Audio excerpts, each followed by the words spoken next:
not. We don't even care about it. We got a different name for it. We call it soccer around these parts, but it's coming home to South Dakota. Football's coming home, brother. Roll Tide. War Eagle. Go Birds. And by that, I mean MLS. We're not talking about no goddamn NFL. We're talking about MLS. Or now...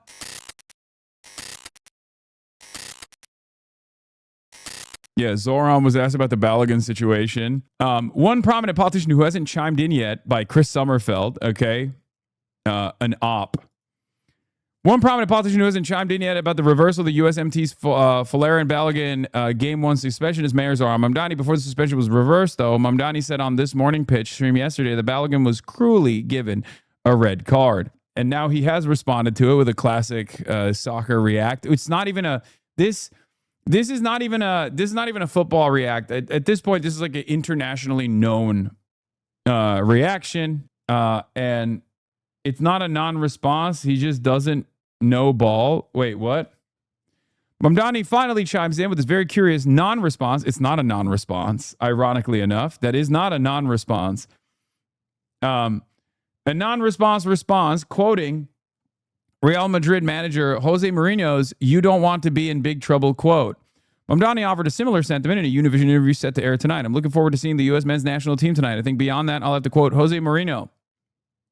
Mamdani said, per transcript shared with us.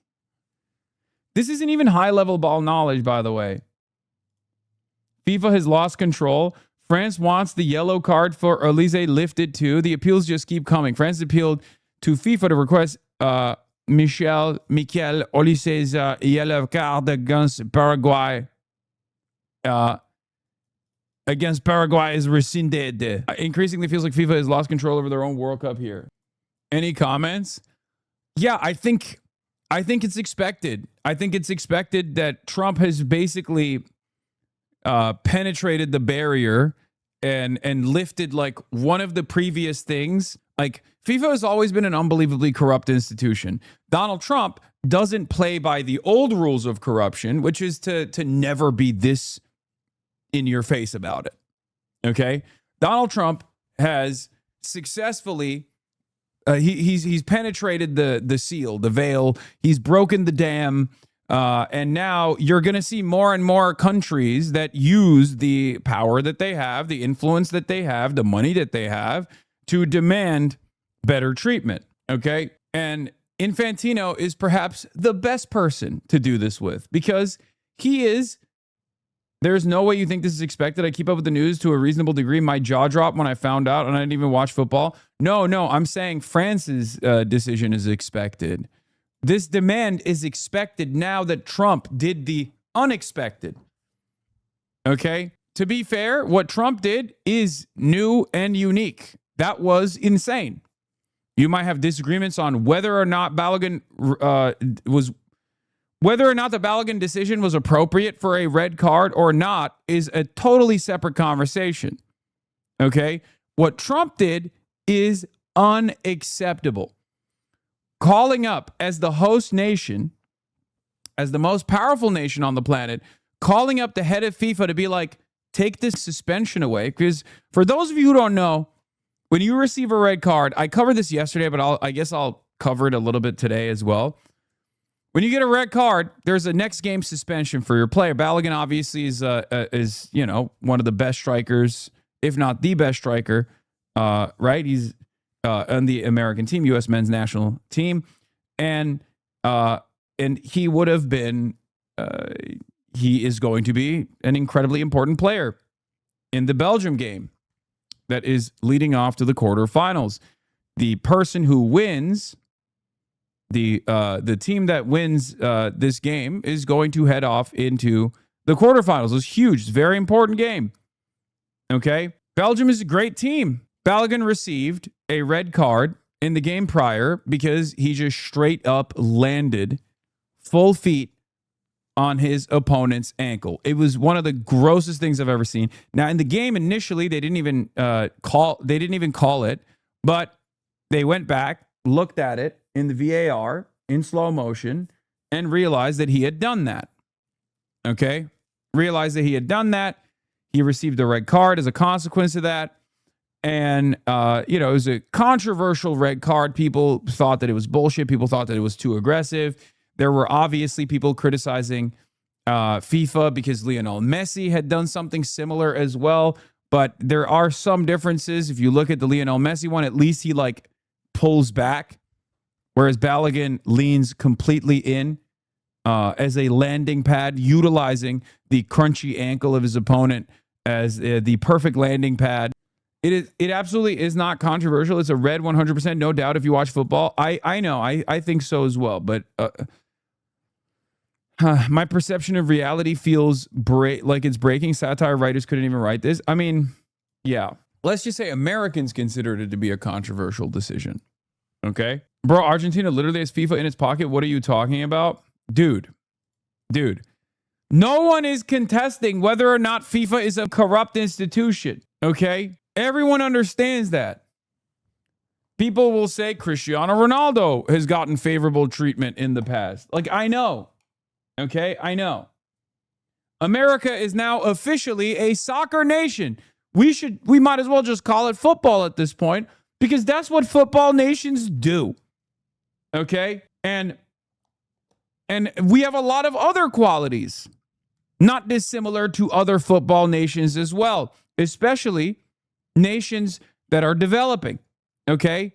We got a corrupt dictator-style tyrant, a petty despot in charge who does not shy away from engaging in unbelievably corrupt acts, both at the domestic level and now at the international scale. He's been doing stuff on the international level already, but this time with his hands-on approach to changing the outcome of FIFA decisions. Okay? That is what football nations do. The problem is America has a lot more clout at the international level than other football nations could do, potentially. So, Sepp Blatter did classy corruption, taking bribes for hosting rights, but never dirtied the sanctity of the game on the pitch. For that, he will always be a hero in my book. Yeah, red cards are not overturned by political phone calls. They are overturned by rules, evidence, and independent bodies. If a U.S. president intervenes with the FIFA president, and a player is suddenly cleared before a World Cup knockout match, the question unavoidable: Quo vadis FIFA? Football must never become a playground for political power. Hashtag FIFA, hashtag World Cup, hashtag Gianni Infantino, and hashtag Donald Trump. Let's be real. This is an unprecedented level of flagrant corruption. Straight up. FIFA is one of the worst and one of the most corrupt institutions on the planet. Okay, as far as international bodies goes, FIFA might literally be the most perverse and the most corrupt. And for many decades, this has been the case. But of course, as is the case with everything else that's going on, its corruption has moved on. It's evolved. It's gotten more ridiculous. Okay? It's gotten more ridiculous. And Infantino was the was the bulwark, was the champion of this new level of corruption. He's certainly leveled it up. And this is yet another instance, okay? This is yet another instance where the corruption has moved even further beyond. Sepp Blatter calling Infantino out is absolutely hilarious. Like Hitler criticizing himself in the mirror. I mean, the irony is is that because of the thing that I just mentioned, where the situation is getting worse, Infantino is unironically worse than Sepp Blatter. Hitler versus Mussolini. In any case, today I feel like Donald Trump, is what he said. So now more appeals are coming from other countries. France has appealed to FIFA to request Michael Olivier's yellow card against Paraguay is rescinded. Increasingly feels like FIFA has lost control. FIFA have lost control over their World Cup here. I thought you were about to say Infantino is worse than Hitler. No, I'm not.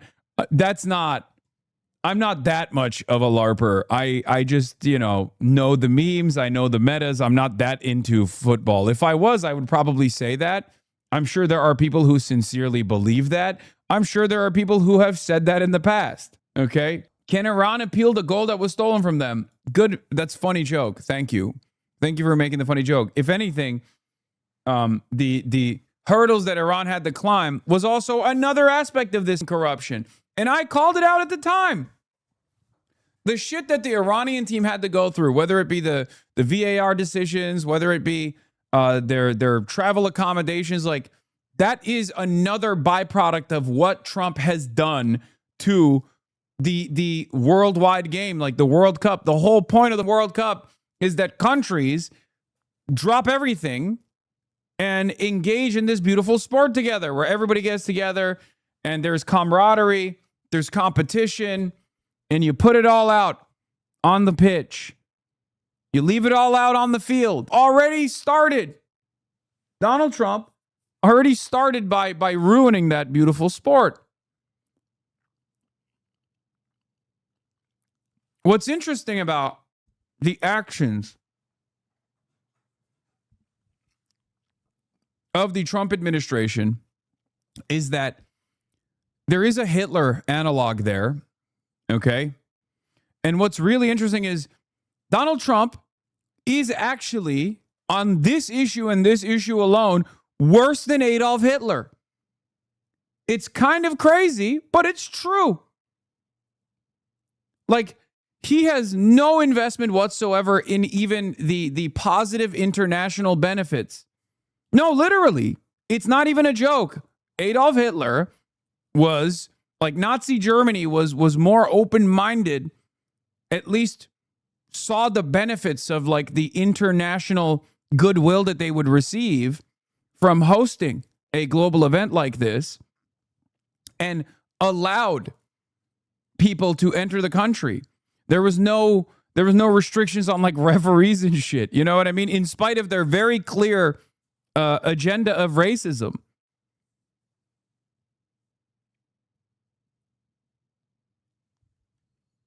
It's insane.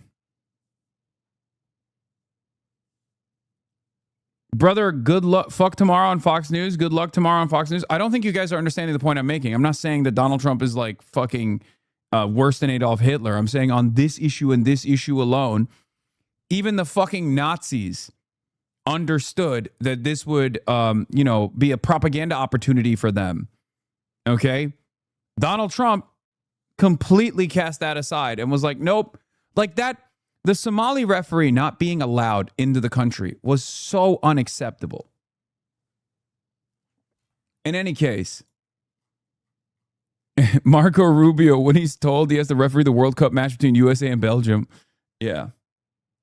So, it's a strange time that we're in, where a lot of Americans probably will look to what Donald Trump did as, like, rank corruption, but they'll be like, well, it's for us, so maybe it's good. But if you care about the game, or if you care about, like the American team is incredible this year, right? It's outperforming expectations in many respects. Like, this is a real opportunity as a host nation.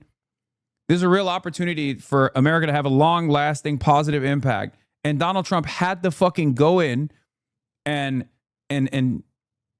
destroy that opportunity by leaving the game intact, right? Like, he had to go in and he had to molest it somehow. He's just such a fucking molester. Lester the molester ass motherfucker had to go in and cheapen it. He had to go in and do the Trump thing. He had to make sure that people had issues coming into the country. He had to make sure that, there was definitely a decent amount of racism involved in the decision-making process. And then he had to turn around and molest the game. Unfortunately, it turned Uncle Jank into a Trumper. Yeah, I don't play that game. I don't play the we're the United States of America, baby. Let's go. Like, we live on this planet with other people. We have to be more courteous to them. We have to keep certain things intact. Okay? Disagreeing with the decision on the red card is one thing. Directly calling the president of FIFA and reversing the suspension is an entirely separate set of events. You can't do that. It's only going to cause more enmity. I don't like it.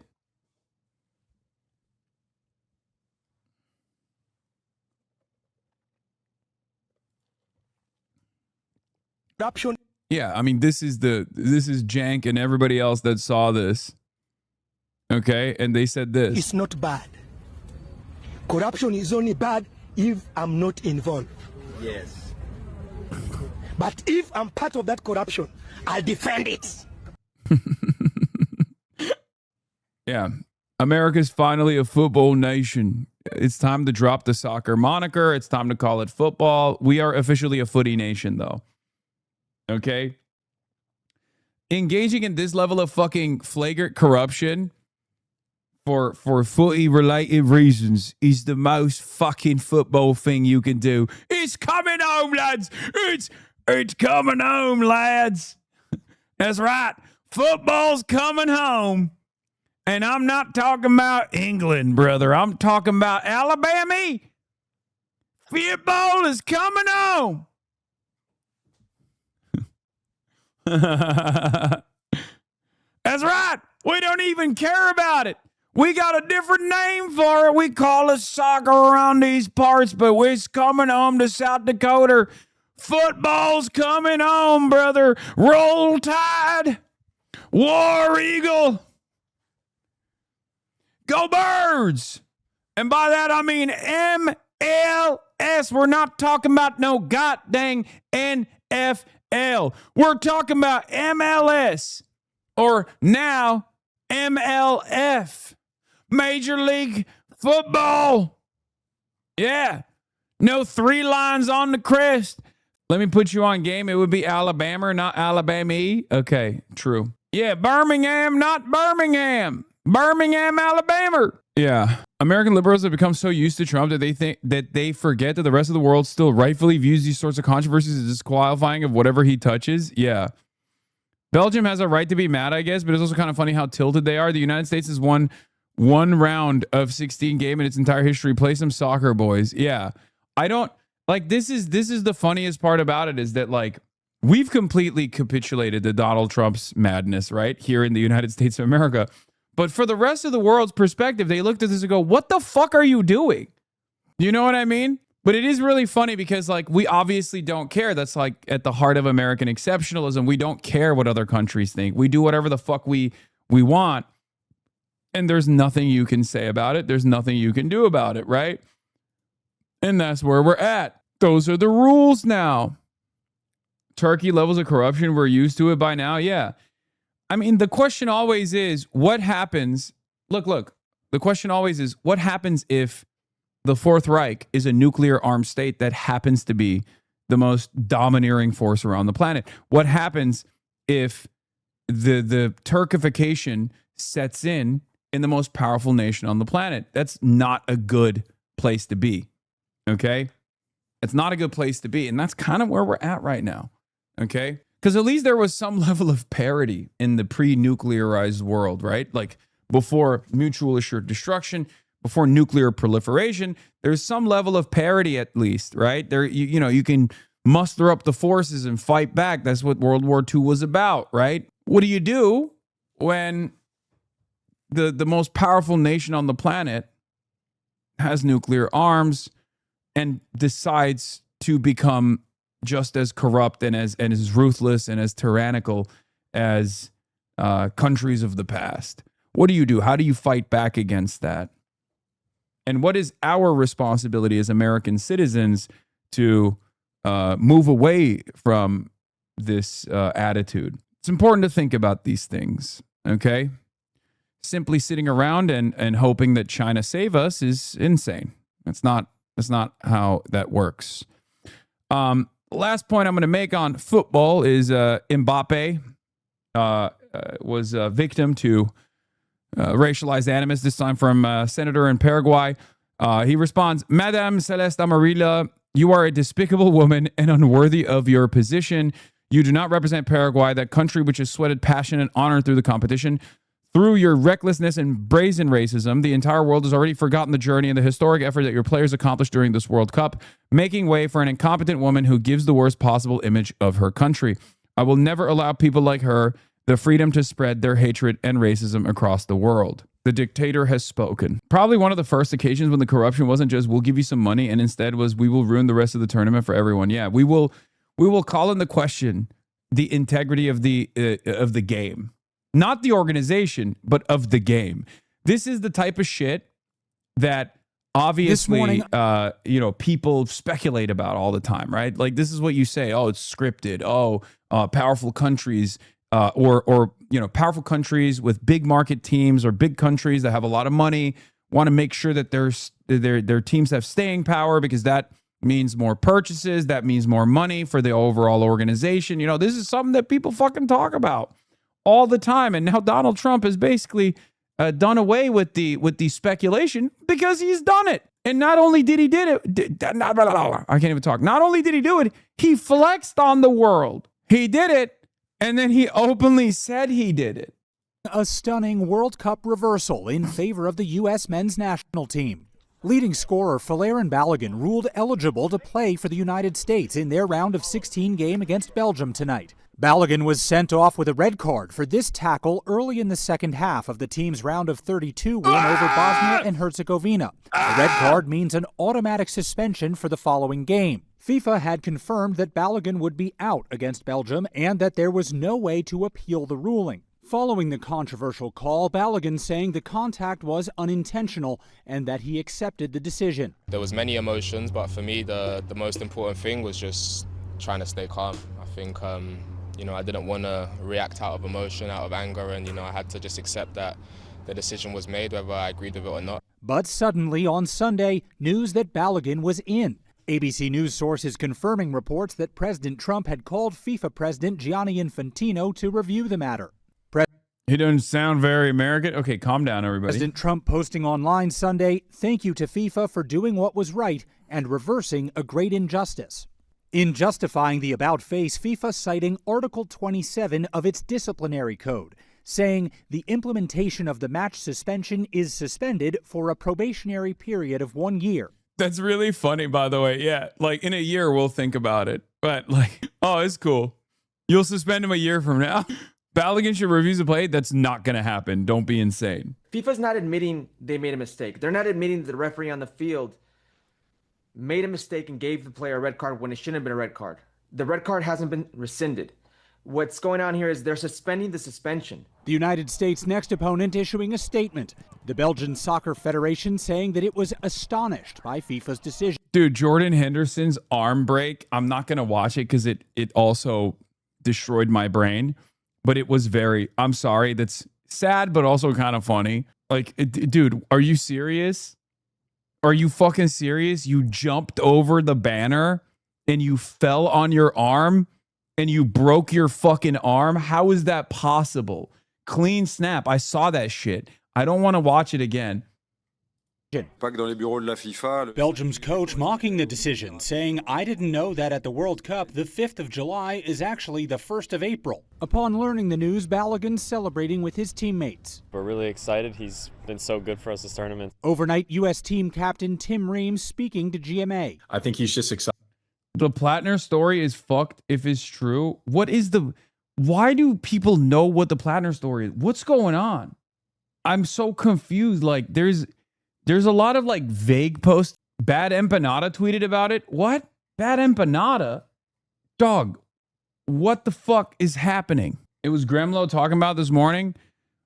I don't know what happened. I have no idea what it is. And so I have no idea. It's a bunch of vague posting. I mean, there's a Politico drop that just came out from Adam Wren, who says that there's a sexual assault allegation now.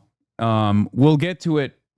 So maybe that's what people are talking about. I don't know. There are rumors that he sexually assaulted an Iraqi child while deployed. Yeah, that sounds. I saw if it's coming from where I saw initially, there was some guy who was former platoon guy who was that's a thing that happened. I don't know if that's real. You know what I mean? You don't report allegations like this without talking to the person making the allegation. You know the allegation reported, Ryan. The Platner campaign canceled events over the weekend and has since canceled more. As word swirls among consultants, super PACs, and lawmakers, a very damaging allegation is coming as early as this afternoon. At what point is there just smear fatigue? I mean, I don't know. Is it a smear or is it real? I don't know. I don't know what's going on. Again, ironically enough, there are a lot of liberals. Ironically enough, there are a lot of liberals on the timeline who yesterday were saying, Abdul Al-Sayed is bad because he hangs out with Hasan. Graham Platner is good because he doesn't hang out with Hasan. And there's truth to that. I have no connection to the Platner campaign. I have no idea what they're up to. I have no understanding of what has taken place thus far. So the liberals might have actually unironically locked themselves into a weird bind, but we don't know. We don't have any information. What I do know is what I've seen thus far. And what I've seen thus far has been, great exaggerations. This might be real, though, right? This might be totally real. This might be totally valid. But in this circumstance, the Graham Platner situation, yeah, this was the ridiculous one. This was the ridiculous one. This is, yeah, dude.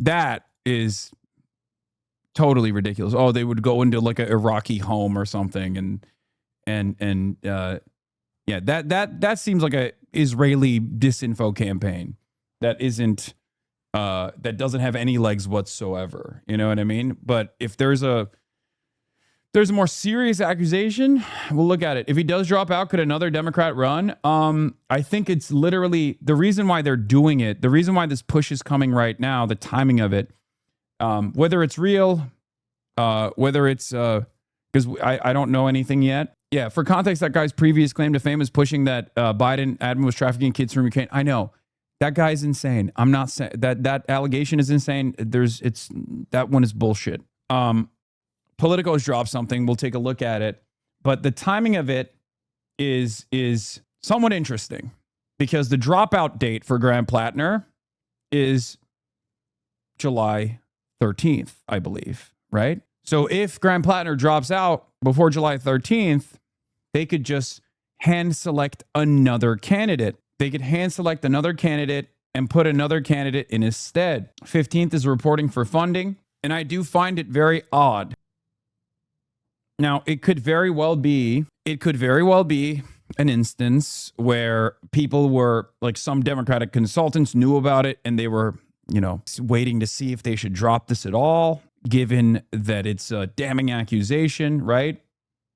So we'll read it, we'll look into it, and far better investigative reporters than my commentary ass will identify the veracity of the claims. Having said that, let's finish this Balogun thing, and then we'll get to it. That he can actually contribute on the field and not just be a cheerleader, but Balo's, he's got a big smile and he's been beaming ear to ear, since we all found out the news.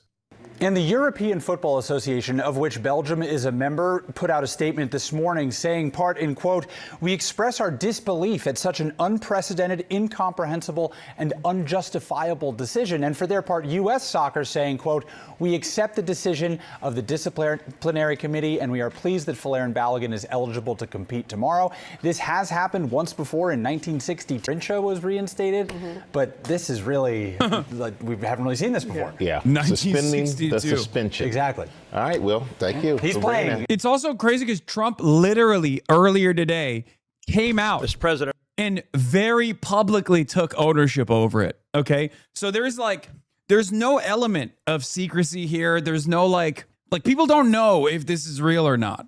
Or what am I saying? People know that this is real. Like, this is something that Trump did. Okay.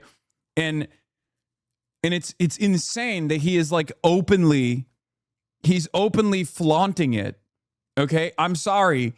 This is not normal. Okay. Remember when I said there is no country on the planet where the leadership is this out and about with their corruption? Like, I'm Turkish.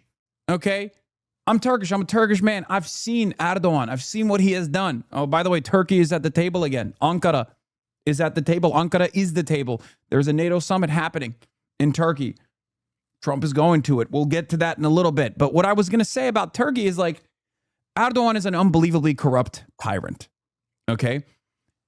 So is Vladimir Putin, right? He oversees this kleptocracy. But there is a level of discretion that these tin pot dictators and petty tyrants engage in, where there is like money exchanging hands, and it filters to their family members. But They don't do it so out in, they don't do it so openly, so flagrantly. Donald Trump has done away with that, where what's unique about it is he doesn't even feel the need to hide his corruption. He doesn't feel the need to hide his corruption at all. And I find that so strange because, look, as Americans, we fancy ourselves to be real revolutionaries, carrying on the spirit of 1776. But it's not a secret that in most circumstances, we're very servile. Let's be real. We've taken a lot of pain and a lot of punishment and a lot of inconsistency, inequality, a lot of injustice, and we find ways to adapt to it. We find ways to say this is normal. This is normal. It's fine. No alternative is good. The alternatives are terrifying and far worse, right? I'm not talking about Donald Trump openly abusing FIFA right now. I'm talking about something beyond that. I'm talking specifically about his open corruption with his cryptocurrency fund, with his insider trading. It is very interesting to see how the rest of the world views what Trump is doing versus how Americans view it, where they're like, this is our molester. But at least this time, I thought your analysis was much more careful when Biden was president. Does it make your job harder? Like, you can only do so much analysis when everything is so blatant and out in the open? Wait, what? No, I mean, there is probably to explain it to people because it's undeniable. He just says it like it is, good or bad. Like, there is a continuation of American imperialism, for example, from the Biden administration and Trump 1 to Biden to Trump 2, a continuation that existed between George W. Bush to Barack Obama before Trump 1. It was a lot harder to explain certain concepts to Americans in the rest of the world back then because there was an element of discretion. There was an element of propaganda. There was an element of decorum that sheltered people from seeing the truth. That's gone. Donald Trump just says it. He'll be like, I'm going to Venezuela because I want the oil. I'm going to suck the oil out of the world. Okay? That's why I'm doing it. There's nothing you can do about it. I'm doing a blockade on Cuba because I want to punish the Cuban people because their economy is bad. Okay? That is unique. That is new, right? Guys, I'm going to talk about Graham Platner in a second. Okay? It just dropped. It just dropped a minute ago. Please, we'll go through it. Can I just finish my thought? Jesus Christ. Everyone is like, dude, you have to fucking get it on the Graham Platner shit right now. I will. Be still. Feed the baby now. Goo goo gaga. Baby need new information. Baby need breaking news. Holy shit. Anyway, this level of ownership, this level of taking ownership over the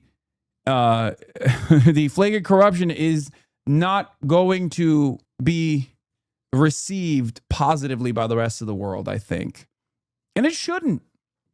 And I want to congratulate you on your historic leadership. I gotta pee. The document hanging on that wall just turned 250 years old, as did the nation that it created. And the bell that you just rang on the Resolute desk, I believe, heralds in that the next 250 years will be even greater than the first 250. You mean the bell that I'm not giving back? That, I think everyone knew you were going to keep the bell. And on behalf of all Americans, thank you for getting rid of that ridiculous red card. This is his... That was interesting. It was spectacular. There was a reason the FIFA trophy sat here for as long as it did. Support journalism you trust. Support PBS News. Donate now, or even better, start a monthly contribution today. Yeah, please. I wanted to ask you, can you describe your phone call with Gianni Infantino about the red card? And Belgium is appealing the decision. What's your reaction? You're asking me about the whole soccer thing? So, yeah, I did. I spoke to Gianni, who's highly respected, who's produced the most successful World Cup in history by, they say, 4 times. This isn't just a success. I actually said, Gianni, we've got all these games. Each one is turning out to be a Super Bowl. And we have all these games. You know, when you think of it, every game is like a Super Bowl. Yes, I watched last night. What a game that was with Mexico and England. I mean, 2 countries, I don't know the players, although I think Kane is a great player. See, I played golf with him, and I like him a lot. He's a good golfer, too. But he's really great. But I watched, and no reason for me to watch, and you couldn't take your eyes off the game. Because I said, Johnny, you know, you have all these games, because they added games, in a country where really we don't, it's not our main sport, to put it mildly. He's a great golfer. 4 times more successful. He told me last night the numbers are 4 times greater.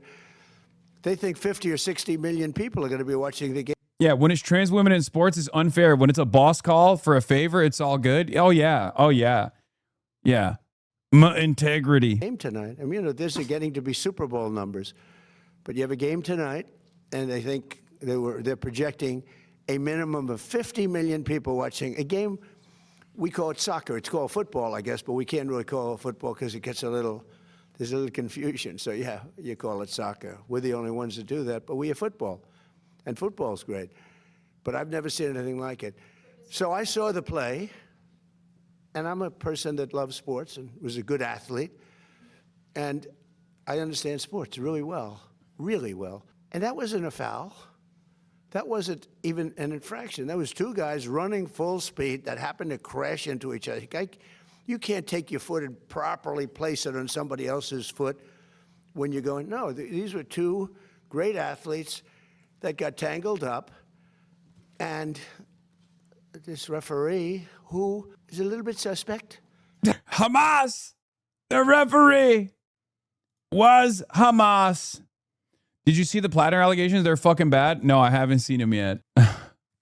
I'm currently covering the Donald Trump molesting international football. No, I know. Oh my God, Michael from Pennsylvania. Yes, I have it right here. I have it. We're gonna get to it in a second. If you check his past, I don't want to say that because I don't like to create controversy. Yes, you do. Yes, you do. You love creating controversy. What do you mean? He's I don't like to just create controversy, but very checkered past.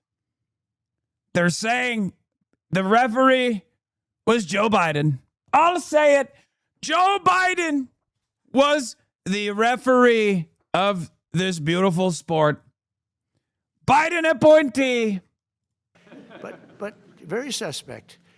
If you'd like, I'll provide you with the past.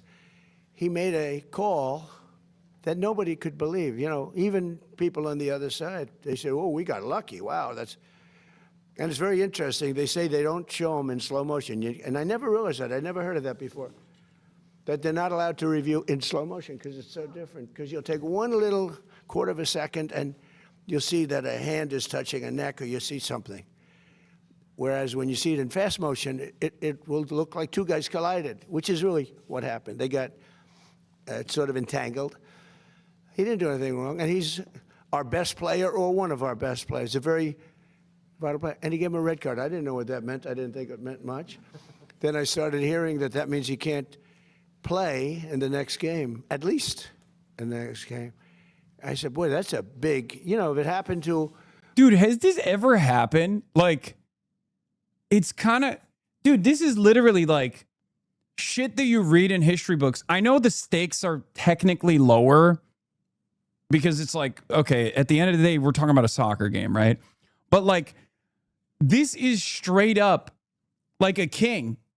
This is what you read in history books about how a king would be like, well, I don't like the outcome of this jousting event, so I declare the victor someone else. Like literally, that's... No, 1962 is not a decent comparison because like you're talking about money being exchanged in private. The difference here is Trump is going on the main stage and saying like, yeah, I made a fucking call. What are you going to do about it? Do you see what I mean? This is literally like a Roman dictator coming out and just being like, you know what? I've decided you didn't win.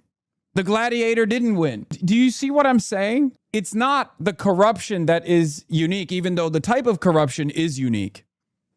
But what's also unique is the public nature of it, where he is not just being corrupt, but he's also celebrating it. He's flaunting it. You know what I mean? Very, very strange. Another player, it would have been unfair, but when they take your best player, or just about. They have some great players, and they say you can't play. That's very unfair. That's, it's one thing to penalize somebody for the game, but how do you penalize them for a game that hasn't been played yet? It's very unfair. You can't do that. So, yes, I asked for a review by FIFA. I spoke to a man who's highly respected, and by the way, whose level of respect has gone up tenfold. And he was good before this started, but he really pushed it in this country. I'm the one that got them to do it. It was not Biden. Biden was asleep. I got him to do it. In fact, it was very sad because I got him to do it. And if it was normal, I would have been retired now. The Democrats are saying, man, we should have just let him have his way. We would have had him gone. But I said, the saddest thing is I got the Olympics and I got the World Cup. Biden would have never made the call. He doesn't even know. He's got a rotary phone. Doesn't have Infantino's phone number like I do. I tried to claim 250 years too, but that didn't work. They said, that one is what it is. No, I tried, but it didn't work. But wait. So I got him. I was so proud of it. And then I realized, I wouldn't be president during that because I would have been out of office by that time. I felt badly. The beautiful thing about what I did is I ran. I never thought of it. And then all of a sudden I realized, I just got the Olympics, and I totally got that myself. And I just got FIFA. I got that myself. We gave a little piece to Canada, gave a little piece to Mexico. I got that myself. And a lot of people helped, like that man right there, Kevin. A lot of people, you know that. We worked hard on that, and we got it. But what we didn't know is how successful it was going to be. I didn't know. I said, Johnny, is anyone going to show up? Because, we're not really, I think soccer's doing much better, but I couldn't imagine. If you would have said to any very smart of these, like people. Guys, stop looking at Michael Dell's wife, okay? Just avoid looking at her, okay? Yes, I see it. I get it, okay? I know. Just avoid eye contact, please. Like this, that the numbers they're doing now would be happening. They've never seen anything like it. Think of it. Take the most successful Olympics or the most successful FIFA, and you look at what's happened. You look at the numbers for this in the United States, just compared to FIFA, and it's numerous times more. It's not like 10% more, 2% more, 5% more, which is more expected. It's like 4 times more successful than anything they've ever done. In fact. Okay. All right. I think we've covered this enough. I've given enough thought and opinion on totally ridiculous. It's understandable that people are frustrated by it. Marco Rubio then came out and said it was a bad decision. Like, I don't like this at all. I don't like that we're basically ruining we're basically ruining the integrity of a game that already has been tarnished. Its reputation has already been fucking destroyed because of Infantino in new and unpredictable ways. Who knows what will happen? But at least in the past, the corruption was about certain countries being able to host FIFA games, right? This level of direct involvement has this level of direct involvement and the open nature of this direct involvement has, I don't think, ever happened before. And it's not a good look. I don't know what else to say. People will say I hate America or whatever, and I should just like suck it up. But I do think that this kind of like American exceptionalism is a big part of the problem, right? It's a big part of the problem. It's annoying. It's annoying for the rest of the world.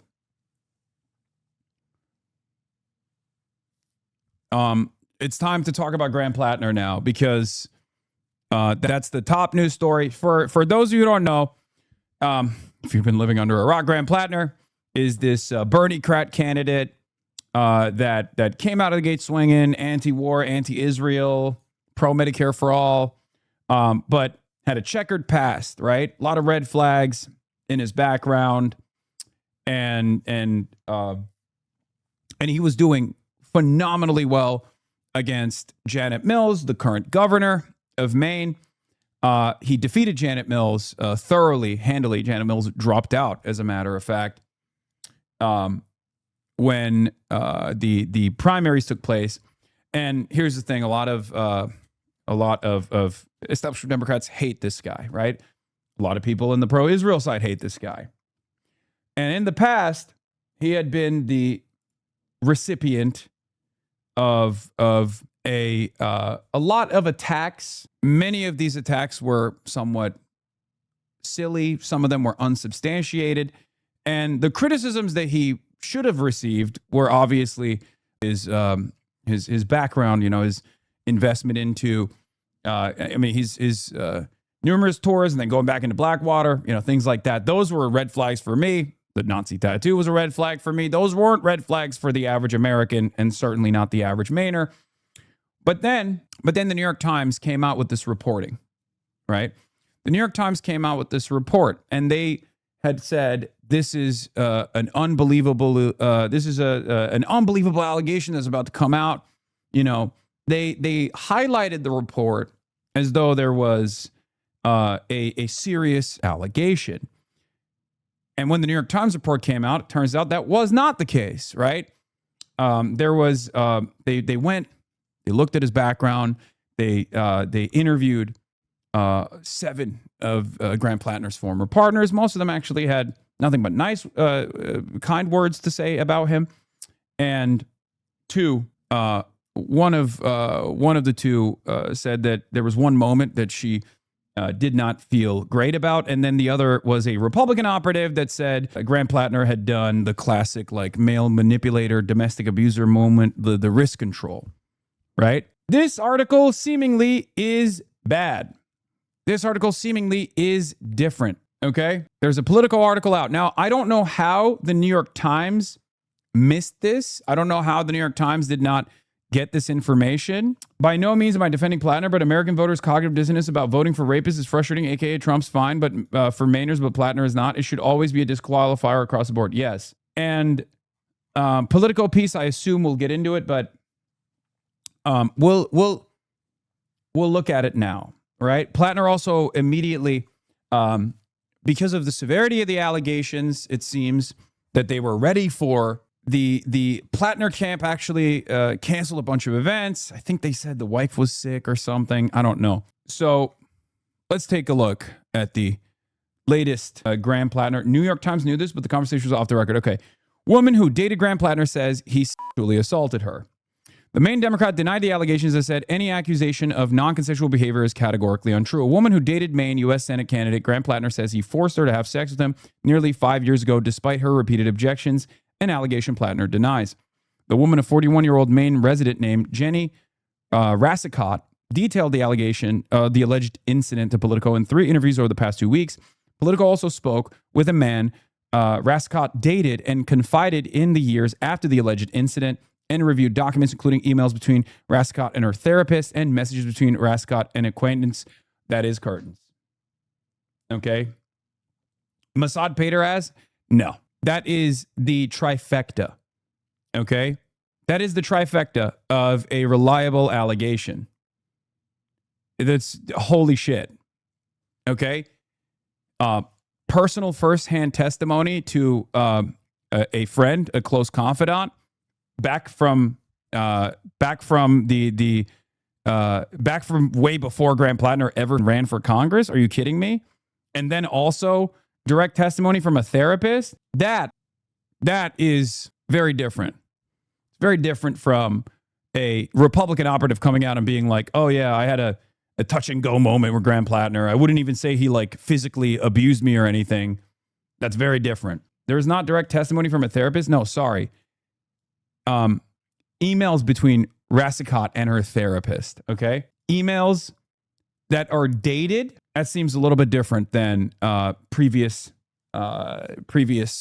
statements and previous things that were talked, previous discussions around Graham Platner's misconduct or alleged misconduct. Okay. What I don't understand is why the New York Times didn't report it, but apparently the Politico article gets into that. So we'll take a look at it. So Reviewed documents including emails between Rascott and her therapist and messages between Rascott and an acquaintance whom she warned against getting involved with Platner years before he ran for office. Rascott says she had an on and off relationship with Platner, who is now the Democratic Senate nominee in Maine, for more than 2 years before he entered her rural Maine home uninvited one night, in late 2021, deeply intoxicated, and forced himself on her while she repeatedly told him to stop. She said she cut off contact with him. So this is one of the two. Rascott is the other. New York Times, if you recall, interviewed 7 former girlfriends of Graham Platner. There was one that said she had a bad moment with Graham Platner. This, I think, expands on what that bad moment was with a very significant allegation. Trigger warning, I will be reading out depictions of from this point on. She said she cut off contact with him after telling him the encounter was not consensual. I remember him grabbing my pelvis and being really forceful of me, she said. I remember the specific moment where I thought to myself, like, this is no longer my choice. Platner denied the allegations. These allegations are troubling, serious, and false. Any accusation of non-consensual behavior is categorically untrue, he said in a statement. Rascott previously described reckless and unsettling behavior by Platner to the New York Times, but she says she didn't go public with the specific assault claim because she didn't want to be known as a victim. Rascott said compelled to go public about her experience because the reaction to the Times story was dominated by controversy about another woman, Lindsay Fifield, who alleged Platner mistreated her and faced attacks because of her ties to the Republican Party. Contacted by Politico, Fifield stood by the allegations she made to the Times and declined to comment further. My part of the story was just a read over, Rascott said in an interview, and the story was just Lindsay and the accusations of her being politically motivated. Rascott said she was torn over coming forward in part because she agrees with Platner politically. One of the reasons I didn't come forward sooner was the huge moral conflict that I had between supporting his politics but not supporting him as a person, she said. I just want the truth out there. I just want people to have the whole scope of who he is as a person. In a statement, the Platner campaign reiterated his denial and accuses critics of trying to drive him out of the race.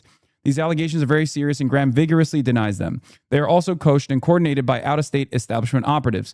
For a year, opponents of this campaign have thrown everything they can at Graham, calling him a Nazi, a war criminal, and a communist. None of it has been true, and this is no different. It is not a coincidence that this story comes a week before the ballot deadline, just as the previous false allegations came a week before the primary. Graham began this campaign to fight for a Maine where everyone is treated with dignity and where Mainers are put first, and no amount of desperate smears will stop this movement from seeing that vision through. What do you mean audio? What's wrong with the audio? Platner, an oysterman and political newcomer when he launched his Senate campaign last August, easily won the Democratic primary last month to face GOP Senator Susan Collins in one of the nation's most highly watched Senate races. His remarkable rise has been tainted by controversies including offensive online comments and allegations of past mistreatment of women. He has not previously been accused of... So here's the thing. Okay? Here's the thing. This is a serious accusation of the highest order, and it has all of the hallmarks of a verifiable accusation. Okay? Conversations in the past, far before Graham Platner came on the scene as a political operative, is a fairly reliable way to verify these accusations. I'm sorry, it's just the truth.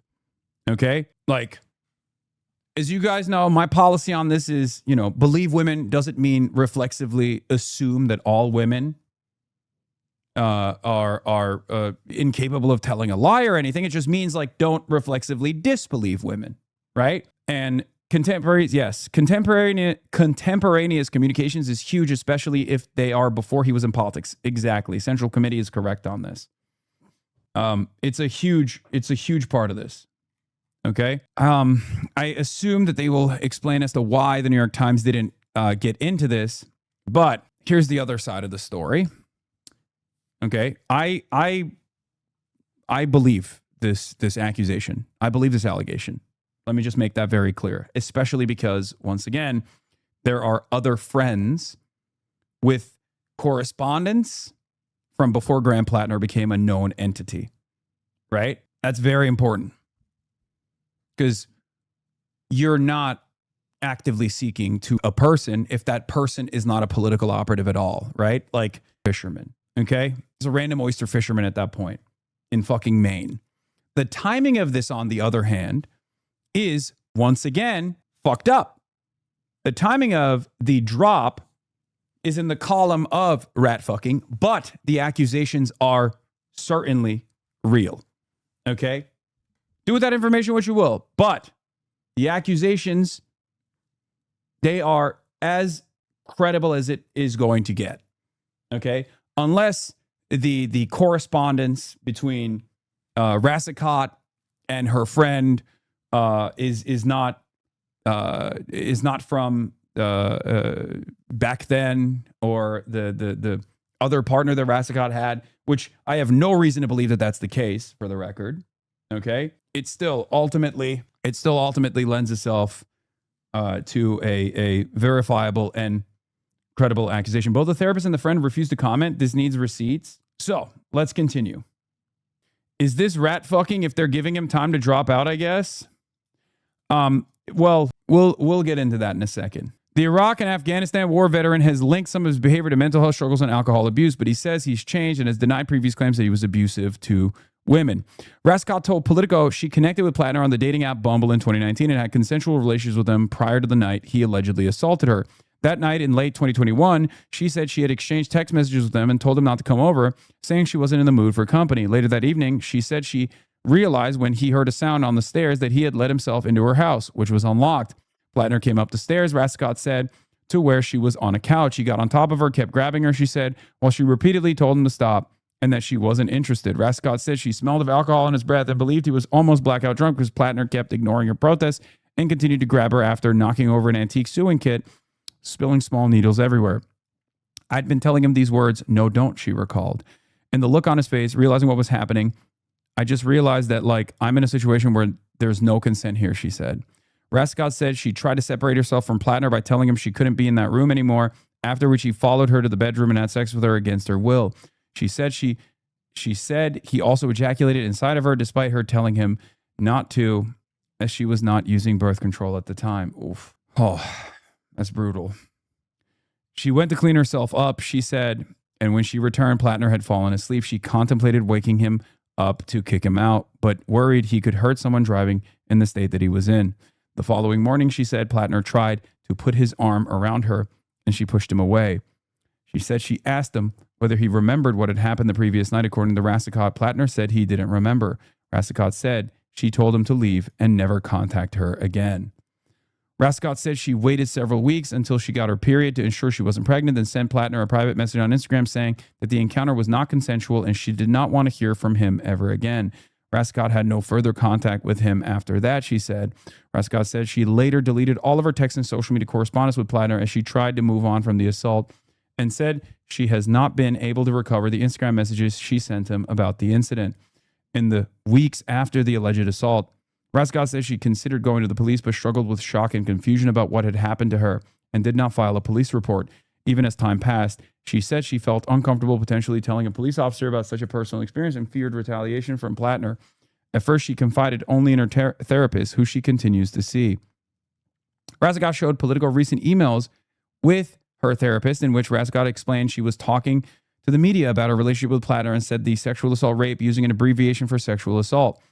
In the message, Rassicot was not ready to go public and was seeking help corroborating her account in conversations she was having with the reporters on condition of anonymity. Her therapist responded that Rassicot shouldn't have to speak publicly about a traumatic incident in order to be believed, without referencing details of any particular incident. Rassicot, the T is silent. Rassicot, okay. Yeah, not seeking, not going to the police is perfectly normal in situations like this, for the record, just so you guys understand. So they don't have, the therapist who Politico agreed not to name at her request declined to comment when reached on Monday. So Rassicot also shared details about the alleged assault to the man she dated after Platner, who she began dating in 2022. The man, who was granted anonymity out of concern for his personal privacy, told Politico that Rassicot had told him in bits and pieces about a bad experience with Platner before confiding the full details of what happened in 2023. His account of what Rassicot told him about the incident matched what Rassicot told Politico. Okay? Rassicot shared with Politico a series of private Facebook messages she exchanged with an acquaintance in 2023, about a year and a half after the alleged assault and well before Platner launched his political career, in which she cautioned the acquaintance against getting involved with Platner. In the messages, Rasko says she had ended up in a bad situation with him, describing Platner as a consensually careless and saying he doesn't listen to you when drunk. Reached out by Politico, the acquaintance said she received the messages but declined the comment. Politico granted her anonymity at her request to protect her privacy in her main community. What's his deal? Should I not fix him up with my friend, assuming he's single? He can be charming and funny, and he's a decently intelligent person, but he's not all bad. But I ended up in a bad situation with him, and I will just very politely call him consensually careless at times. When drunk, plus PTSD. I knew about the PTSD. He lies also. Forces himself on people. Wait, what? That's the cutoff? There's more. Click the arrow. Oh, no, this is the earlier. I saw your post about oysters the other day. I feel morally obligated to warn you if you were anything more than just friends with Graham. But if you're not, then I'll just shut up for now and give you the scoop sometime, lol. Just friends. Would love the scoop, though. Is he still engaged? On a friend. Oh, I have no idea. With who? Oh, a girl. I think her name is Jen from like the Rockland area. I don't know. I haven't heard of anyone. He was as of last summer that I know of, but also my timeline's a little sketch. So maybe it was the summer before. But either way, they've been on and off. But then I was told they got engaged. Yeah, COVID totally messed up my timeline for everything. What's his deal? Should I not fix him up with my friend, assuming he's single? He lies also. Okay, so here is they were out of order. I don't know why the fuck Politico put it out of order like this. God damn it. A bunch of fucking boomers, I guess. Forced himself on people.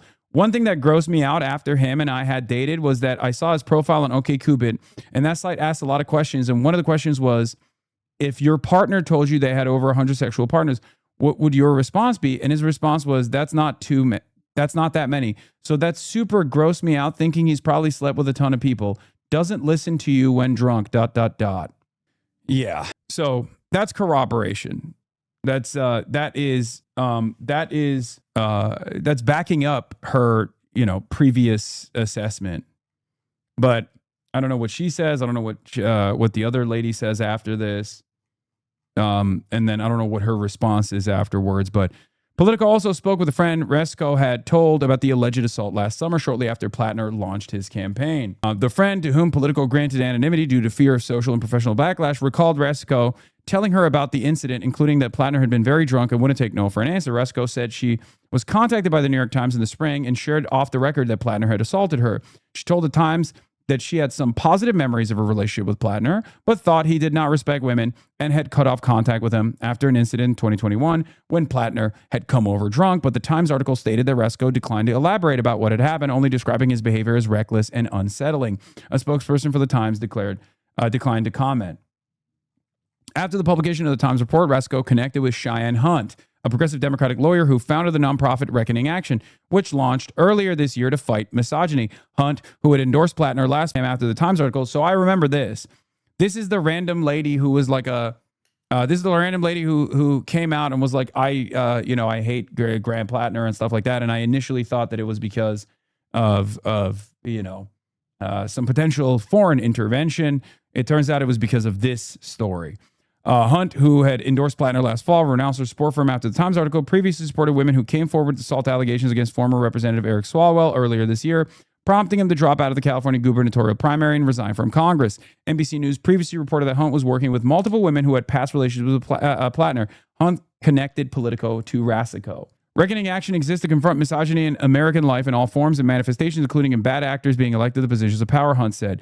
We became aware of the allegations before ever being connected with Jenny, and have been in contact with multiple women with really troubling allegations, and it just became clear that this is someone who is not fit to hold public office. After the Times report last month, Platner had said that allegations of physical misconduct were simply not true, and his allies seized on Fifield's conservative political affiliations to suggest that her allegations against him in the Times were motivated by politics.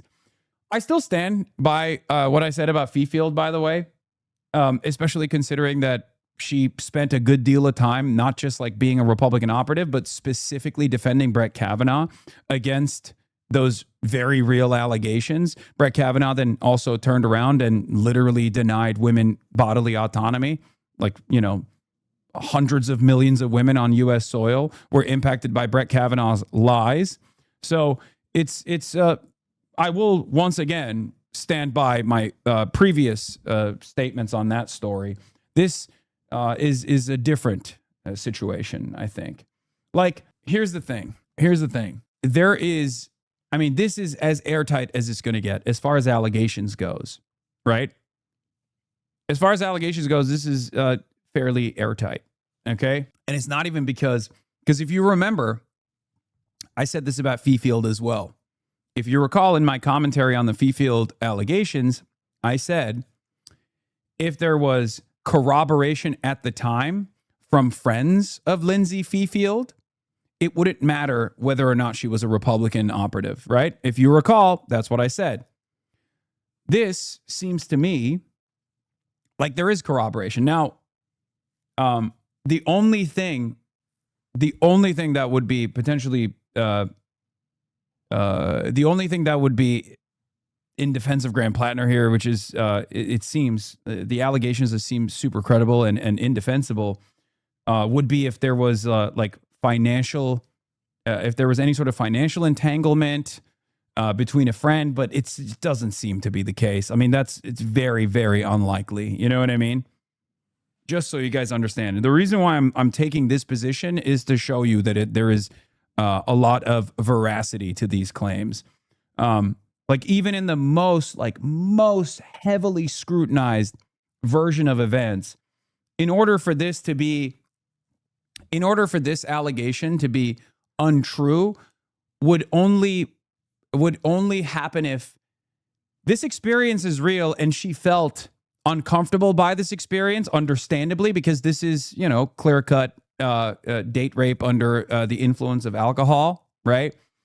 But she previously she felt conflicted about it, maybe confided in her friends, maybe confided in her therapist, worked through it, and then after the fact, and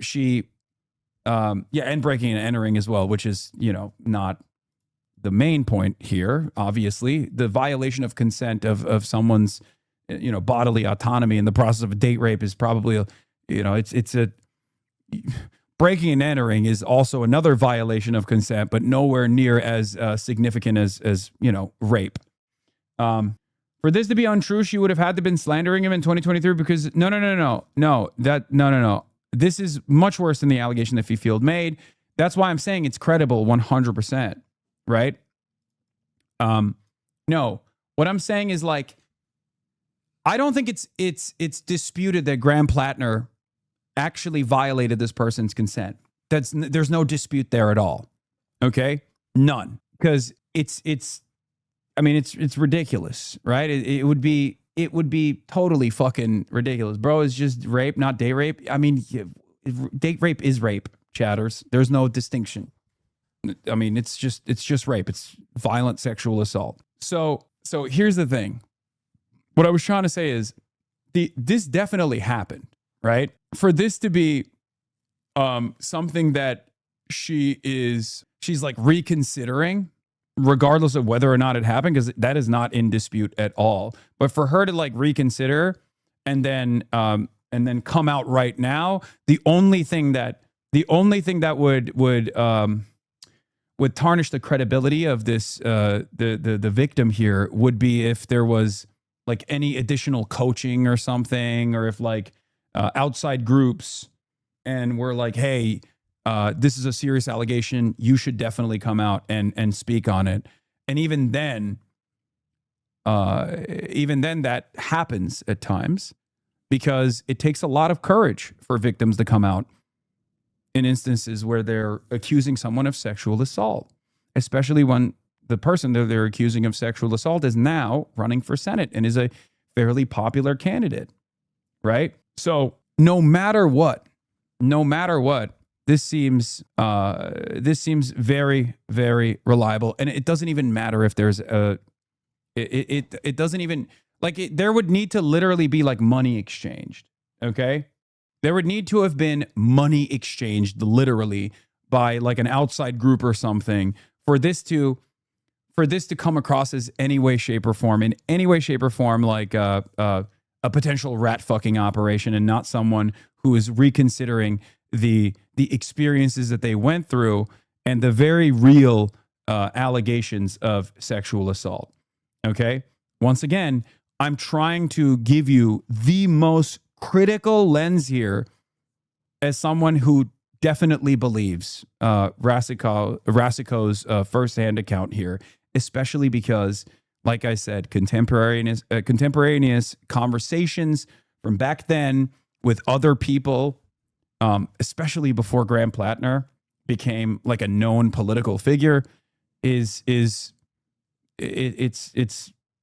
consistent with true testimony. Okay. Anyway, wow. Yeah, she even said she still agrees with his politics. Like, it's just, I mean, that doesn't even matter. Let's be real. Like, whether, guys, I need you to understand something, okay? From my perspective, I looked at Lindsay Feefield's testimony, and what did I tell you?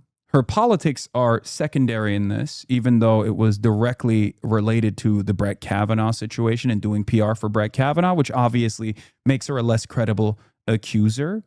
However, the real reason, as I repeatedly told you back then, was that there was no contemporaneous conversations. There were no conversations that Lindsay Feefield had had with her friends about Graham Platner beyond being like, oh yeah, he's a bit of a rough shot. He's a bit of a rough guy. There was never something as clear cut as Lindsay Feefield confiding in a friend or confiding in a new partner or going to therapy. Like, there was no secondhand testimony that you could go to. And I said at the time, if there was, that would mean that this is a credible accusation regardless. If there was at the time a credible accusation, regardless of her background as a political operative, that would be a credible accusation nonetheless. On MS Now last month, after the New York Times report, Platner denied claims that he had physically mistreated women, anything alleging physicality, anything alleging that I knew my tattoo was. These are statements of someone who's politically motivated. He told MS Now, alluding to unrelated allegations about a tattoo resembling a Nazi symbol. Platner had the tattoo resembling a Nazi symbol covered up last fall and said he had not known what the symbol meant. Rasico said she was bothered by Platner's public denial that he had been physical towards women. I know that he's capable of putting his hands on women, she said, so I don't believe that to be the truth. That's the Politico reporting. Now let's get to great suit. Your suit arc must be permanent, I think. Thank you. Not the point. Graham Platner came out with a statement after this article came out. I wanted to directly address the troubling, serious, and false allegations against me. Any accusation of non-consensual behavior is categorically false. Over the last 10 months, I have been deeply humbled by the faith Mainers have put in me. You have welcomed me into your homes, into your places of work, into your restaurants, into your houses of worship. You have shown that a different kind of politics, one that puts the interests of people over corporations, is not just possible, but is inevitable. This movement we have built. What is this? When did you / what made you change your stance on this after the news broke a few weeks ago, during which you downplayed it? Did you read the Politico article where the victim literally said she did not feel comfortable revealing the full extent of Graham Platner's actions? You know, this is an entirely new article. This is the same victim with actual allegations. I did not yet. So why did you come in here with this assessment then? Are you okay? This new article came out an hour ago.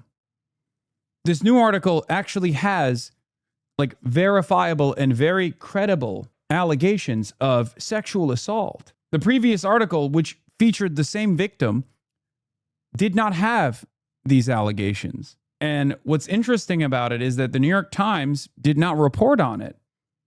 It was a choice that she had made. From what I understand, there is going to be a story beyond the choices that the media made. New York Times simply called it unsettling behavior. That was Rasico's statement on the record. Very different. Unsettling behavior can be a wide range of things. Lots of centrists blaming you today for Graham Platner. Out of all of the crop of left populist candidates, Graham Platner is the one left populist candidate that I have not done any campaigning with. It's the one left populist candidate that I have shown scrutiny towards at times. Incredible. Pills Mafia till the bitter end. Okay, I'm not going to joke right now. Anyway, yeah, rape is just a tool for quote-unquote leftists to weaponize against the streamers they hate the most. Fuck these online losers. I know. The largest volunteer base in the history of Maine politics. the hundreds of thousands of grassroots donors, and the supporters across the ideological spectrum, we were united in a love of Maine, a belief that our politics must change, and a focus on defeating Susan Collins. So, this might be an unfair question, but I would like to know what you think should be done if Platner drops out and if there's still a road to go for Maine. I mean, I think it's fucking cooked. I think it's cooked. I think he probably will drop out. And I don't know what else to fucking say about it other than holy shit, Susan Collins. I mean, talk about a person that just, this video is like 95% pablum, by the way, just so you know. Yeah, I mean, he fucking came out of the gate swinging with the denial. If Platner drops out, his hardcore supporters would be insanely pissed and Collins will absolutely win. Any replacement will be seen as an establishment stooge. Yeah, if Platner drops out, it has to be a commie. Chris Rabb being skeptical when questioned about Platner a few weeks ago is just so justified right now. AOC staying away from the Graham Platner campaign comes across as, fairly, I mean, it just looks very different in hindsight. Yeah, I mean, he had a lot of red flags that I also pointed to. This is irredeemable. I said it even back then. I said it even before the New York Times report came out, where I said, like, look, if there's sexual assault, and it's over, it's fucking irredeemable. It's unacceptable. And it's true. It remains to be the case. Yeah. Washington Reporter exclusive, Graham Platner to drop out of Maine Senate race, giving Democrats time to replace him is what they're looking for. Susan Collins, a supporter of the rapist POTUS, is going to win because the alternative is a rapist to our society is so incredibly fucked now. Yeah. Yeah, I mean, this is a clear cut. This is not like any of the other allegations. This is not on shaky ground. This is as open and shut as it gets. Okay? Apologize to everyone who's been warning you about Graham Platner from the beginning, you performative coward. Yeah, okay, dude. regardless of the inaccuracy of the reporting, but mindful of the political reality it will inflict, we are taking the time to reflect on the best path forward for the state that I love, the people. I love when, you know what's funny? I love when people go, hey, this ginormous incident with significant accusations of sexual assault took place that's shaking up national news. How can I make this about my least favorite Twitch streamer? Are you okay? How are you any different than the fucking weirdo Epstein fans who literally saw October 7 and then watched as Israel started bombing Gaza, immediately killing more people than October 7, and went to work to be like, this is our opportunity to make sure that we compile every single thing that Hasan says so we can make this a national story later down the line. If you see, incidents taking place of national consequence and your first thought is, how do I make this about a fucking Twitch streamer? You're not going to make it. Shut the fuck up. You need help. That I love, the movement I belong to, and the goal of defeating Susan Collins. Those were the goals when we launched this campaign, and they remain my goals today. On June 9th, 154,058 Mainers, the most in primary history, voted to reject a broken politics beholden to Washington and the donor class. They voted for hope, for change, to take back our economy, to take back our power. We're not making it about our least favorite Twitch streamer. We're asking for some accountability since you absolutely give positive coverage to this guy after knowing what he did in the Middle East. You're supposed to be on our side, but you run cover for people you know were war criminals, even though sexual assault is where you draw the line. I'm gonna move on from this. Okay? Please shut the fuck up. Please. And to take back our Senate seat. Throughout it all, you never turned your back on me, and I will not turn my back on you now. Every one of you deserves to see that vision come to fruition and see Susan Collins defeated. And we will use every tool at our disposal to do so. As Maine goes, so goes the nation. Genuinely, he's saying that Platner's entire defense of this is just nuh-uh. He's saying that there were a coordinated smear campaign and coaching, but if that was the case, he put that shit on the limelight yesterday, instead nothing. Yeah. Does your community seriously believe that being in the military means automatically you're a war criminal? No. But there are some in my community that does definitely There are definitely people on the left who automatically go, "Oh, you touched a machine gun. You were in the American military. The American military is an imperialist force. You have done war crimes." It's understandable why people arrive at that conclusion, for the record, because many who do active duty combat, who see active duty combat, engage in things like that. My scrutiny of this of Graham Platner's background came from his 4 tours plus Blackwater, but it wasn't enough for me to say, like, this is I'm pulling out of this. I wanted to and made the effort to try to interview him specifically on that, and never got the opportunity to do so. For the record, they were very dodgy about. They were initially interested, but then when I offered my scrutiny very publicly, the campaign was somewhat dodgy about it, and I never got to actually ask him personally about some of these questions that I had. But if you recall, one of the things that I had said on a Pod Save America podcast was a comparison between Abdul Sayed and Graham Platner. Let me see if I can find it. This was during the Pod Johns conference that I went to, and I think it's important to bring that up right now. What is it? It was Alex Wagner's podcast. Hi, everyone. On election night last Tuesday, Yeah. Let me see if I can find it from the transcript. Wait, how do you fucking look at the transcript? Oh, here. I got to ask you, because we were talking about Nazis in the left and the right versus the left, but like, do you have thoughts on Graham Platner and his tattoo? Oh my God. I don't even know where to begin with that one. So, Graham Platner is a very unique case, at least from my perspective, because he is a through and through Bernie-crat, right? Like, he is a Bernie hand-selected who was running for office, and right out of the gates, he was like, I'm anti-Israel. I don't think we should be giving weapons to Israel. I don't think we should be doing anything with Israel if they're going to continue doing a genocide, right? Like, and that was a unique position. And then on top of that, he was pro-Medicare for all and numerous other Bernie-style positions. And what was interesting to me about that whole saga is that in spite of him being like very obviously a grunt force, machine gunner for the Marines, which are sometimes known as crayon eaters for good reason.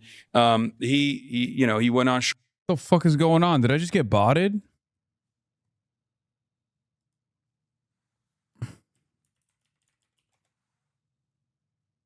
What the fuck? Why the fuck is someone botting me right now? Holy shit. We went from 36K to 50K. Before leaving Croatia and split and got the most obvious Nazi tattoo, the third most common Nazi symbol, a Totenkopf on his chest.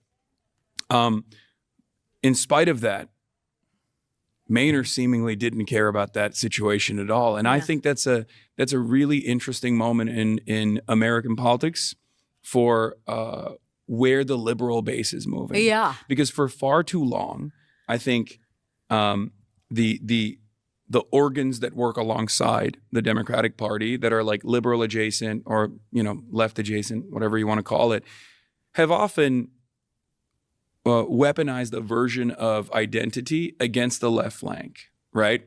While simultaneously telling their audiences that electability actually revolves around moderates. Moderate positions are how you win. Yeah. And this is actually a real battle that is still currently taking place within the Democratic Party. The Welcome Pack piece that came out, the Welcome Pack report that came out was, again, another version of this exact same thing. And I don't think liberals are responding to that electability argument, or rather, I think they think now, after failure from the moderates, especially the second failure against Donald Trump, again, an incompetent, monstrous fascist, they realize like, no, maybe the left flank, left populist position is the actual electability argument. And maybe we were deluded. Well, but like, okay, so they're giving a lot of grace to Graham Platner is what I'm saying. And I think Graham Platner has handled it basically as well as you can, which is another model of how the left can understand people's flaws and how you can own the mistakes you made in life and how they made you who you are today and arguably a better person. But like, just like, as you say, one of the top 3 Nazi tattoos, like, is that not fucked up? Like, what? No, I think it is. I mean, what? So, I think like, it's are not liberals just becoming more okay with that? And like, is that a problem? So I don't know. there's 2 things that I think about in that regard. I think that we'll see, because we saw it with Zohran Mamdani, right? Yeah, like, and I want to talk to you about a lot Mamdani. of liberals were very forgiving of like the faucet of misinformation and angry lines of attack that were completely, in my opinion, unjustifiable and outright racist at times. Like the notion that he is like a scary anti-Semite is honestly an incredibly bigotry, like institutionally permissible form of bigotry. The assumption that like he's gonna be anti-Semitic, he's anti-Israel, he's Muslim. Come on, like, and these are very real fears. Like, we don't treat white supremacy in that same vein. Like, if someone were to say, as a white Christian, as many have, right?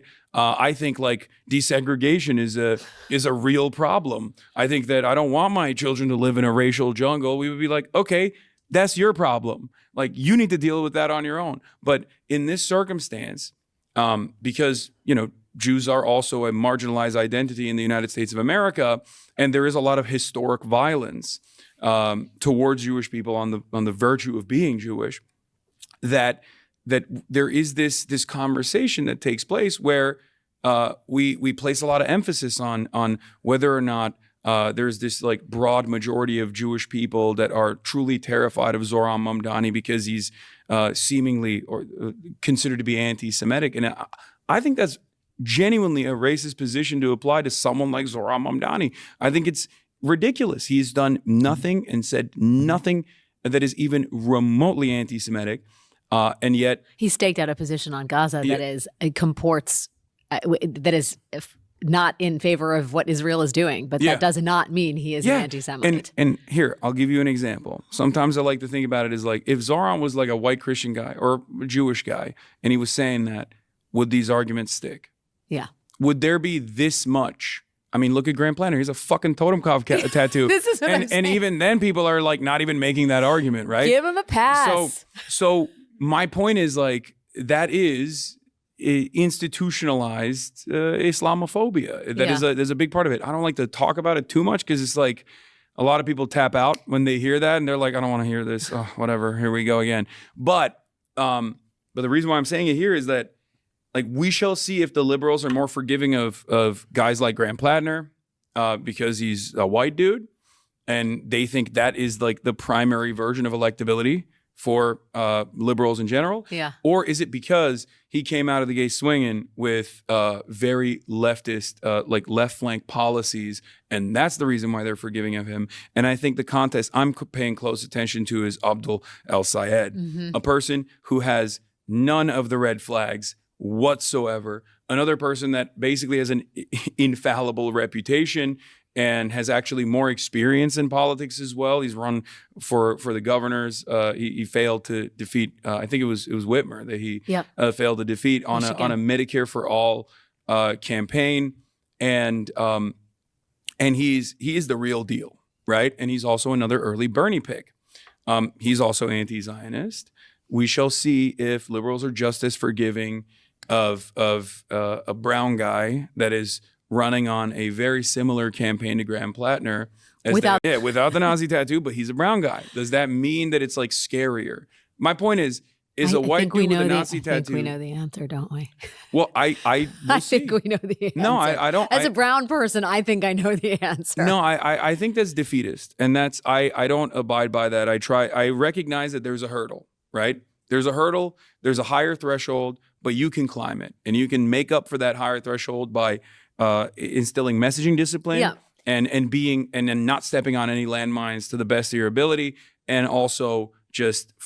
Are you proud of yourself for supporting an unrepentant mass murdering rapist? Did you just not watch the video? Did you not hear the words that I literally, even back then, focusing on over and over again? This is November 13th, 2025, before many of you knew even who Abdul El-Sayed was or were barely learning about Graham Platner.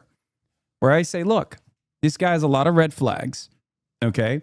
But liberals are seemingly very forgiving of his red flags. Is that because of the populist messaging, or is that because he's a grunt force guy who is, thinking like a woke but acting like a chud, walking like a chud, thinking like a woke? Turns out he wasn't just thinking like a woke either. He was also thinking like a chud. Yeah, this was during the height of the Platner mania. The problem is people will now try to utilize the Graham Platner allegations to imply that like all Bernie crats are this way, okay? To imply that all Bernie crats are like this. Stop acting like you weren't falling for him too.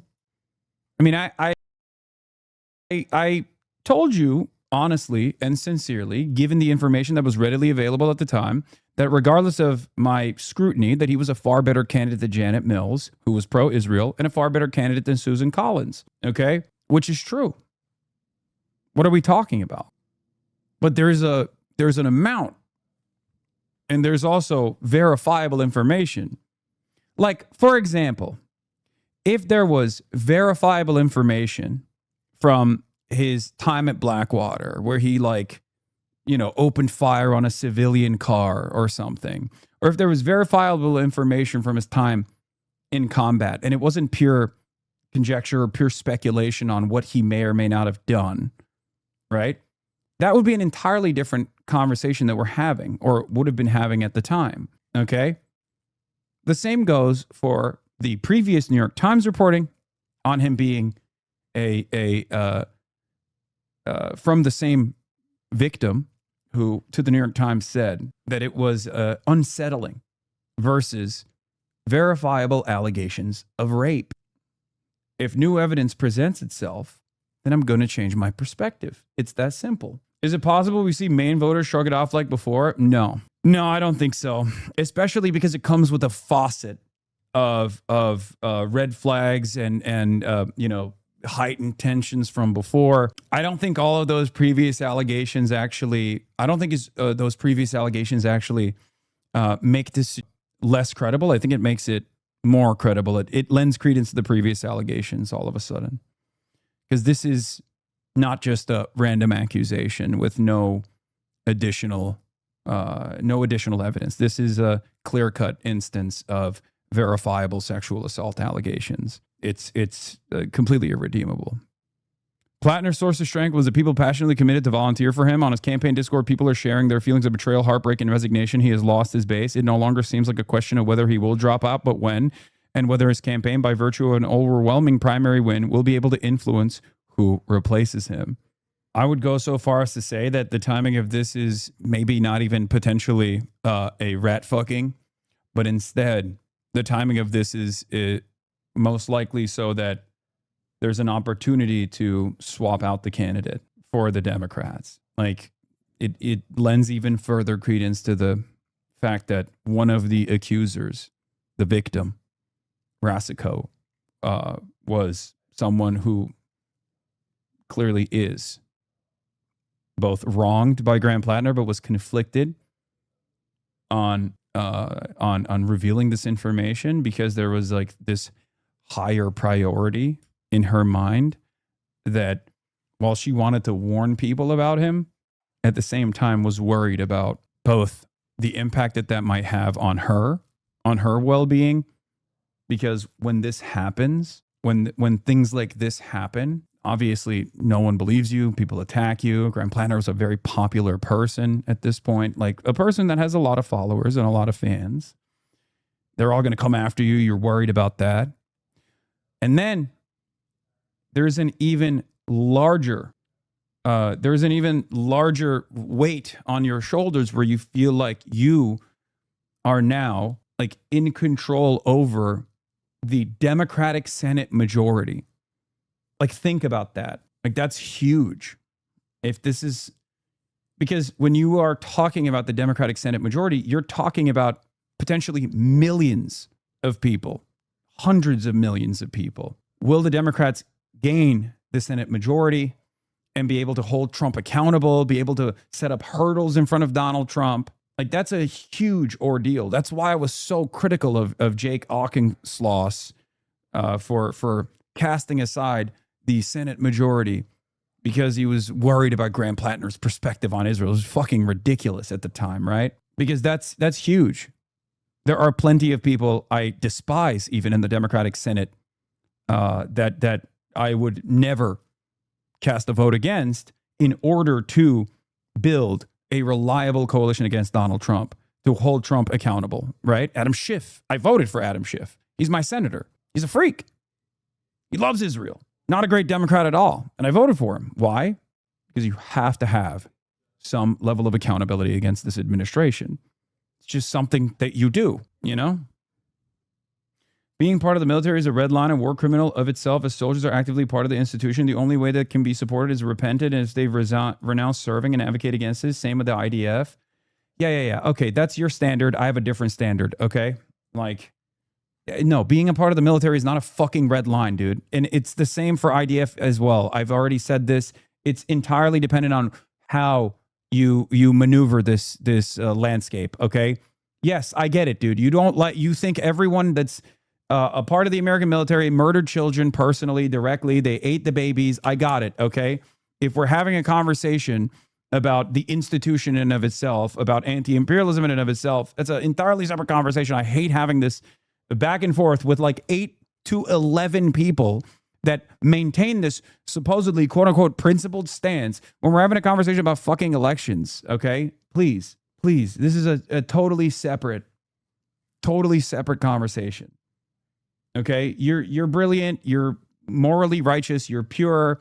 The best possible candidate is someone who, the best possible candidate is always and forever going to be an art history PhD that went and worked at Starbucks and has your background. Suspiciously is identical to your lived experience. We got it.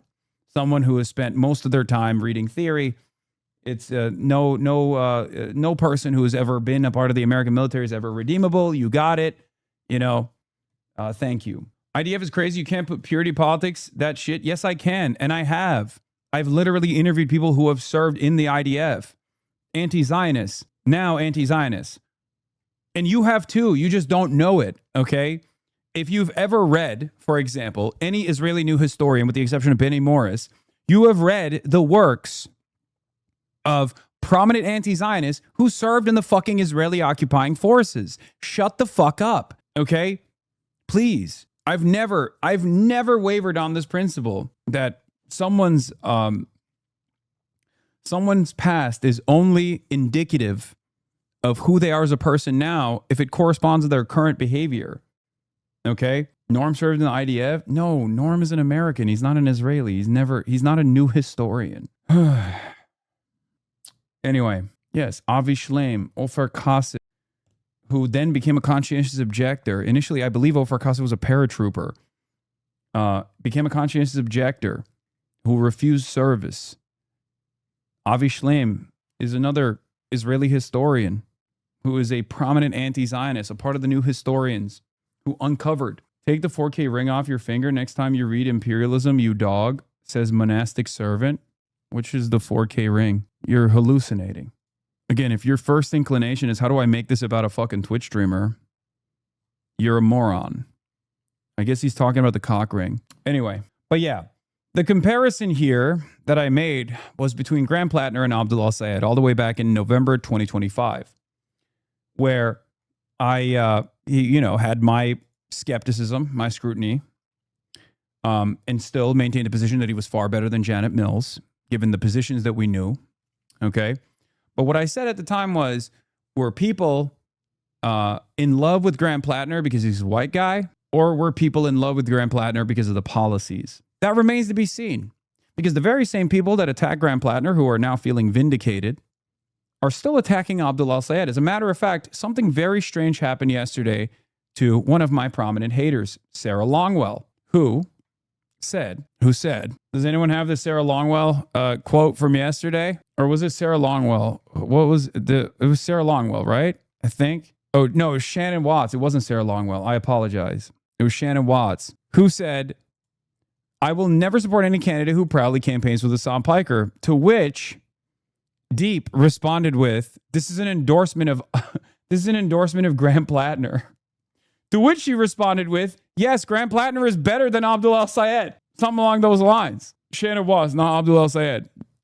Probably the worst possible time to come out with an endorsement of Graham Platner over Abdul El-Sayed. A take that will live in infamy. Yeah, another one from the centrist. The difference between El-Sayed and Platner and why Platner is a better candidate than El-Sayed is perceived as a far-left wacko. Platner is perceived as a military douche with a temper. Voters love douches. Again, this is what happens when you literally define your worldview off of opposing me on whether or not you think that a candidate, campaigning with someone like myself is indicative of their viability or not. Yeah, look, Shannon Watts endorses Graham Platner for Maine. He hasn't asked. Persuade me. I appreciate that he hasn't aligned himself with the Sonpiker. It's the one smart thing his campaign has done so far. Seems like you're trying to pivot as you never liked him. Didn't we already know he killed Afghan civilians? Seems like you're trying to pivot as you never liked him. No. I was willing to let my scrutiny of his background aside, given that he was far better than both Janet Mills at the time and also Susan Collins. His policies are what mattered to me. But there is certainly a level of things that you have definitely done that are verifiable and credible that I'm willing to, forego my scrutiny over. And obviously, a verifiable sexual assault allegation goes past that standard. That's it. That's it. The lesson for the left, you should only ever run Muslims. I mean, this is a joke, but there is an advantage that comes along with running a Muslim candidate or a black candidate or a brown candidate. You have to overcome great fucking trials and tribulations to get to that point. Yes, you have to be an overachiever with an untarnished reputation. So yeah, it's kind of baked in, yes. They are held to a far greater standard, which was ironically the point that I was fucking making on that Pod Save America episode, making the comparison between Abdul El-Sayed and Graham Platner. What is this? Wow, I love that it has to get the sexual assault for him to not be viable. Yes, of course. What are you talking about? You think that's not a significant accusation? If there was a significant accusation that was verifiable of a fucking direct war crime, then that would also be, again, relevant. That's it. Where's your Mexico shirt gone? I mean, I wore it yesterday. I'll wear it again in the future. CNN interviewed Platner's accuser as well. Wait, really? In an interview with CNN, Jenny Rasico, 41, said the attack occurred in the Maine town where she lived in 2021, 2 years after she and Platner began casually dating. The interview will be broadcast on The Lead with Jake Tapper. Rasico said one night in November and December 2021, Platner showed up drunk at her house. It's definitely over for the record. It's definitely over I think it's definitely over for Platner's campaign. If that wasn't clear. Will he still win the primary? He already won the primary. What is this? You're going to call Hasan Piker the same name as y'all called me or so? Rape is a hard line. Not sure why that's controversial. Hasan Piker on political Platner. This is curtains. That's the trifecta. Okay, that's the trifecta of a reliable allegation. It's holy shit. I believe this. This accusation. I believe this allegation. They now have a new goal since Platner isn't fighting it. Tar Morris Katz and invalidate left-leaning political operatives. Listen, I need you guys to understand something, okay? Morris Katz and the Fight Agency are a very good ad agency, but they are an ad agency, okay? They are not a political organization. Morris Katz worked with Micah Lasher, okay? Micah Lasher is a massive supporter of Israel. Morris Katz and the Fight Agency, while I like the ads that they make, their job is to make ads. They will sometimes work with wonderful candidates and boost them, okay? And they will sometimes work with candidates that I don't agree with and I oppose, okay? This is entirely separate from the Democratic Socialists of America, okay? This is entirely separate from a political movement. They could potentially work with political movements that are aligned, even candidates that I like, even candidates that I work with, okay? But at the end of the day, it's just an ad agency. And I have made that very clear from the start. It doesn't mean anything. If anything, the person who is a movement builder that will be harmed from this association will be Bernie Sanders. You understand? I suspect that Graham Platner betrayed the trust of a lot of people, including probably the, Sanders wing, Ro Khanna. Do you think Bernie knew about these before endorsing? Fuck no. Are you crazy? Absolutely not. Wait, so the accusation is true? Rasico's testimony, especially given that there is conversations that she had with partners far before Graham Platner even ran for office, have the telltale signs of a reliable accusation. Okay? A real, verifiable, credible allegation of sexual assault. If there's corroboration, then that is, if you have corroboration, if you've talked to a therapist about it and you have any evidence that you can point to, if you've talked to a friend about it at the time, that is the hallmark of a reliable allegation. That even lends credence to other accusations. Because one of the things that we went through the Me Too era, right? Believe women does not mean women are incapable of lying. Believe women means don't reflexively disbelieve women. And there are certain things that you can look at in an accusation that lends credence to it. Okay? One of the things that you can look at in an accusation that lends credence to it would be, are there other victims? Do they have similar experiences? Have any of the victims talked to someone else? Did they write in their diary at the time? Did they tell another person at the time? Right? Did they tell a therapist? Do they have a therapist? Do they tell a therapist? Rasico's testimony has the hallmarks of a credible rape allegation. It's impossible to overlook, okay? The messages of him, like him being a dog or whatever, like him fucking around, talking to other women, all of that stuff is, it shows that someone is of not the highest moral character, but that's things that, that you can add on and people can make a decision on whether or not that means that this person has the best mindset or not. But this is something beyond that. Okay. And this is something that I made clear in the last batch during the New York Times reporting. In the New York Times reporting, I told you if there was verifiable sexual assault, that would be irredeemable. This is verifiable sexual assault. It's irredeemable. They quote you in this new Politico article. Platner says he's taken on the time to reflect his candidacy. What did they quote me as? I didn't even give a quote to Politico, but I guess it's from the stream. This is Curtin's progressive commentator Hasan Piker said of Platner's candidacy while reading the article of to his Twitch audience. I believe this allegation. Fellow progressive commentator Emma Vigeland called the allegation immensely damaging while arguing that during his past scandals. The Platner campaign insisted that nothing new was coming, and that was obviously not the truth. Just devastating, she said on X. I never trust the media completely, so why would I trust them when they have a story with no credible, verifiable evidence? This Politico story, even though the outlet Politico is obviously run by a person who is maybe a little bit biased, the article itself features actual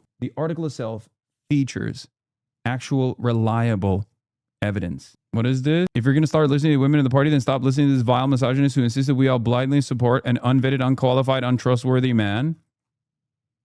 Okay, I'm going to quote retweet it and say, Shannon yesterday was saying she could support Platner over Abdul because Platner had not campaigned with me while Abdul had. Don't try to rewrite history, Shannon. You should be focusing on your energy to get Troy Jackson as a replacement. Anyway, Troy Jackson, Paige Louder, Shenna Bellows, Troy's DSA. What Kami says. Thank you for the 20 gifted subs. So this means tomorrow all the pedophiles and rapists will be expelled from the Republican Party, right? No, of course not. That this would be a stupid metric. Susan Collins, 2028, new home. The HasanAbi Twitch chat. I mean, no, this is not. You know what? I'm not even going to fucking. Heard you sponsor this amazing video. Austin Ox is always right. What is this? Oh, AOC says of Graham Platner, I haven't waded into that primary. She absolutely needs to stay 10,000 feet away from that race. Yeah, he was correct. It's so easy to see who Hasan supports. He goes to New York City. He goes to Denver. He phone banks for them. He fundraises for them. He did none of this with Graham Platner, but some of you only care about the words you hear from your computer screen. Yeah, I know. I also wanted to interview Graham Platner. I wanted to hear his own perspective in his own words early on, given the questions that I had about his background, about his perspective, and their campaign shied away from it. Their campaign shied away from it when they saw some of the things that I had said. And I was very open about it. I told you guys at the time. That doesn't mean I'm going to fucking lie to you and say that Graham Platner is not a better candidate than Janet Mills or a better candidate than Susan Collins before all of this new information came out. Suck my dick. You know what I mean? It's funny to think they considered you to be too controversial. I think part of it was because they thought that I would, hound them on certain things that they consider to be a weakness on the left flank. They didn't want any scrutiny from the left. According to your Redditors, you're not a part of the left. Guys, who cares? Okay. Yeah. Desiree Townsend also has some information. Journalist Arrest says he's brain dead per her sources. We will continue with the story, obviously. Let me, hold on. Let me go to fucking Fox News to see what they're doing. They're probably running a victory lap here for Susan Collins and CNN as well. Jake Tapper, the lead, is probably going to be a big one because they're directly interviewing the person. As people have said, the saving grace here is that there is a lot of Maine Dems waiting in line in the wings here who are very credible. Troy Jackson is the obvious one, but the governor candidate, Hanny Pingree, has 10 plus faves and has been leading her race by double digits. It could also be a full circle moment because her mother, Representative Shelley Pingree, lost the cons in 2002. She's a very different kind of politician, to say the least, but also one who ranked choice majority of the vote in the 72% Platner primary electorate. Was pissing the door. Wait, what are you talking about? You guys can't hear my pissing. What the fuck are you talking about? Governor is a side grade to senator. She's not going to float a Senate. Yeah, there was a Troy Jackson, Maine U.S. Senate poll. Troy Jackson against Susan Collins at 48 to 43. But that's, I don't know how reliable that poll is. What's happening with Platner? We have no idea. Only one person can replace Graham Platner? Okay. Sources tell me Mitch McConnell's brain is stable. Please, God. Okay. Swapping out Graham Platner is obviously the right move. It should probably be Troy Jackson. He's from the same wing of the party. He got the Sanders endorsement. He's a favorite of local unions, plus 35, and Trump plus 15 state Senate district. It preserves the intent of the primary electorate as much as possible, in my opinion. You can say you can see the way the wind is blowing. You kind of look like Mitch McConnell. Thank you, chatter. Yeah, it should be Austin show. I think one of the problems with this, the Bernie endorsement is that they're going to use this as an opportunity to fuck Bernie up, dude. They are going to beat the shit out of Bernie for this, which I don't think is appropriate. I don't think it's acceptable. I think it's unacceptable. But I think the establishment Democrats are going to use this as an opportunity. I mean, they're already fucking attacking me. And my level of involvement with Platner is non-existent. And they're fucking making it seem like I was the one who found him out of nowhere. So they will absolutely, both the right wing of the party and the far right, the Republicans, and certainly the far right, the Republicans, the fucking right wing of the Democratic Party are all going to use this as an opportunity to shit on Bernie Sanders and like left populists amongst their ranks. They're going to try to fucking hit this with they're going to try to be like, oh, this is just like Abdul or something, when there's no comparison whatsoever, right? And they're nasty little perverts. The political opportunism of establishment Democrats is so expected and gross. Yes. They're going to try and fucking swing this on DSA candidates and stuff like that when Graham Platner is not endorsed by the Democratic Socialists of America, all this stuff. There's going to be a lot of rat fucking, a lot of opportunities to just the establishment Democrats are going to use as an opportunity to just do whatever the fuck they can, But yeah, he's not Diaz. Anyway, on that note, I'm going to test something very new. Okay? I'm going to test something very new on the broadcast. I have a guest. His name is Nmplol. He hasn't been on the broadcast in quite a while, but he's back. He's in Los Angeles. All right, get in here. And we are going to try something new for the first time ever. Okay. All right, get over there. Yeah, get over there, dude. Okay. All right. That's right. Ladies and gentlemen. Oh. Look at that. I didn't even do that. Single shot. Is this room to sit? Single shot. Right here? Yeah, get in the middle. Get in the middle of that. Yeah. Hello. Can you guys hear me? Hello. Back a little bit. Oh my goodness. Do you see that? This is a professional. You go even further. There you go. There it is. There it is. We've angled it. Look at that. I'm in the corner of the chair, you know? Yeah. And you're Wait, is the mic listen, on? Your microphone is on. Low. I think it's low. Oh shit. Why is this so low? Oh, his mic is off. Is it muted? No. I don't know why your microphone is unbelievably low and it's got no wait, hold on. Give it some boost there. On the noise gate and then wait, where is the noise gate? Hold on, I'm gonna fix it. I'm gonna turn on the noise gate and then I'm also going to no, hold on. Don't worry, I got it. Okay. And then I'm gonna crank up the gain. Can you hear me? Yeah, there we go. I think we're good. Yeah, it's good now. It should be good. Oh my goodness. This is it? Am I the first one to sit in this chair? Yeah. Wow, I have a good view of the whole room. Yeah. No, it's scuffed. It still sounds echoey. Wait, why? That's the wrong mic. Oh, wait. Were you doing this one? That's too. Oh, we've swapped the microphones, bro. David, cook me. Hello. Oh my God. Here, speak now. I might be loud as heck now. Am I good now? Yeah, you're fine. I'm gonna lower it now. Alrighty then. Yeah, no, that's what it was. Jesus Good. Christ. God bless us. This is great. How are we feeling? A little bit of tech. Oh, a little tech got you stressed. It's classic. Okay. Oh my it's goodness. classic. It's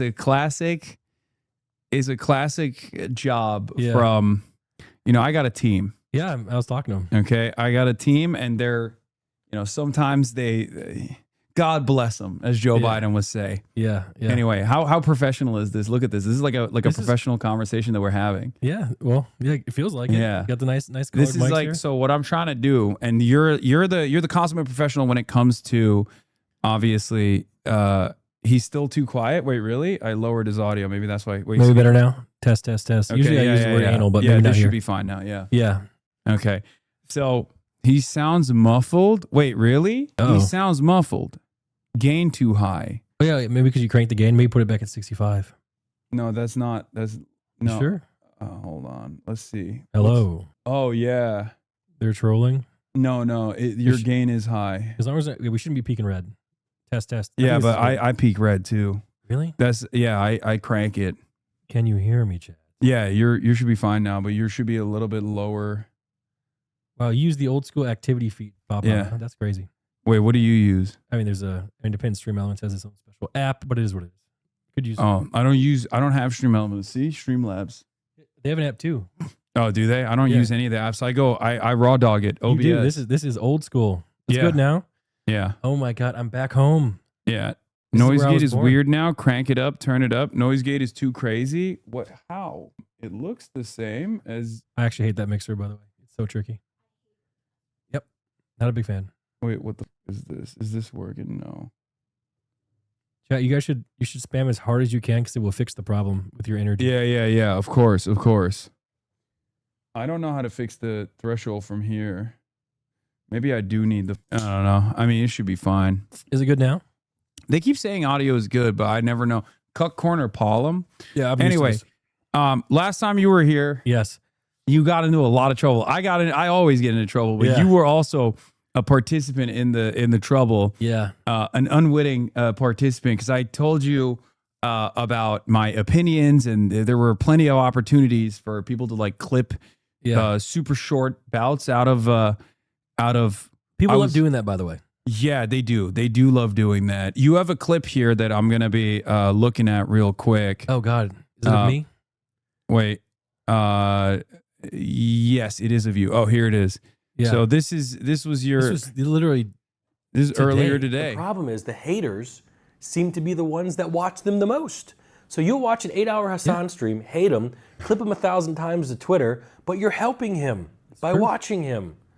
And I keep telling people, if you really want people to kind of vanish, just don't talk about them anymore. And it's happened to some people. You know, some people you don't talk about anymore. That, you know, they're gone. They're off in their own little world. You know, spinning slots. No one's watching. You know, you can do that. But people like with Hasan especially and Asman, they don't. It's like you have to. Why are you giving them advice on lowering my relevance? Well, I wouldn't know if it's lowering your relevance. Well, kind of would. Because think of this: do you want them to be so negative and mean about you all the time? No, I don't. Yeah, I don't. And I actually want them to stop. The people who support you, okay, are enough for you to be as relevant as you want to be. Can I tell you what my mom said? What did your mom say? So my mother messaged me today. Okay. And she wants some words. And my mom is a Hasan supporter. Yeah. And she has shown me that she has been in the comments defending you. My Wow. own mother. That's crazy. Wait, can you go full screen on this? My own mother. No. Wait, this, how do we do the? Oh, I just do like this. Okay, now let me read this and keep in mind, my mom literally thinks that you're a better son to her than I am. Okay, I True mean story. she's right. Yeah, she is. So this is what she said. I said, I'll be heading to Hasan's today. Any messages for him? And she goes, yes, tell him that I know he's busy saving the world, but can he please help my son? He has lost his moral compass in search of fame and the almighty dollar. Also tell him that the next time he's in Michigan, holler. Okay. I am. Is she voting for Abdul Al Sayed? Is the first question I have. We'll get there. Okay. And she says, tell him I'll pay him to help you. I don't have much, but I'll give what I can. And then she goes on to say, ask him to offer you a job to help him save the world. So she wants me to work for you to help save the world. And then she says, are you going to be on the YouTubes? That's crazy. And then final she's thing, right. The final thing that she said, oh, text me when I'm there. I'm here. Okay. And then she says, you're a bad son. You're a bad son for not letting her know immediately because she's missing this. So she watched it on the YouTube, I'm sure. Okay. And keep in mind, this is going to be clipped everywhere, and it's you know what's going to happen. It's probably Fox News. Yeah. And then she says, you better tell him too, which I did, mother. Sorry. She goes, tell him I'm definitely voting for Abdul Al Sayed. Yes. Let's go. And then she says, tell him the suits are perfect. It goes like this. Wow. This is why I've been wearing the suits. So this is part of the reason so why. like I said, yes, I was giving the haters some way to, but you have so much love and support that you don't even need them to keep yourself relevant. So as far as I'm concerned, they can just go and do their own thing. W moms. I got the W mom community. And of course, moms are suit enjoyers. I knew that already. That's like I realized that I was getting clipped and then getting posted. The Abdul Al Sayed campaign is really interesting because he's awesome. He's a stud. He was head of the Detroit Public Health. Okay. And so he's been at this for a long time. He's like, he wants everyone to have health care, stuff like that. That's good. Things that you would agree with. Yeah, of course. The only person I remember is Kwame Brown. Okay. Not Kwame Brown. Kwame Kilpatrick. Kwame Brown's the basketball player. Okay. Remember him? Kilpatrick. He was a long time ago. He was the governor. Kwame Kilpatrick, and then he was throwing a party in the mansion. He did a whole bunch of drugs. Yeah, the Michigan State representative, former Michigan State representative, Kwame Kilpatrick. Yeah, this is the last guy I knew. He was. I believe he might have been pardoned by Donald Trump. What? Yeah, he got a criminal conviction, scandal cover up, 2003 civil lawsuit filed against Kilpatrick by ex-bodyguard Harold Nelthrop, former deputy police chief Gary Brown, State of the City address, recall efforts against Kilpatrick, criminal charges were brought. Yes. 12-count criminal indictment against Kilpatrick and Beatty, charging Kilpatrick with 8 felonies and Beatty with 7. Charges for both included perjury, misconduct in office, obstruction of justice. Worthy suggested that others in the Kilpatrick administration could also be charged. He resigns from the mayoralty in 2008.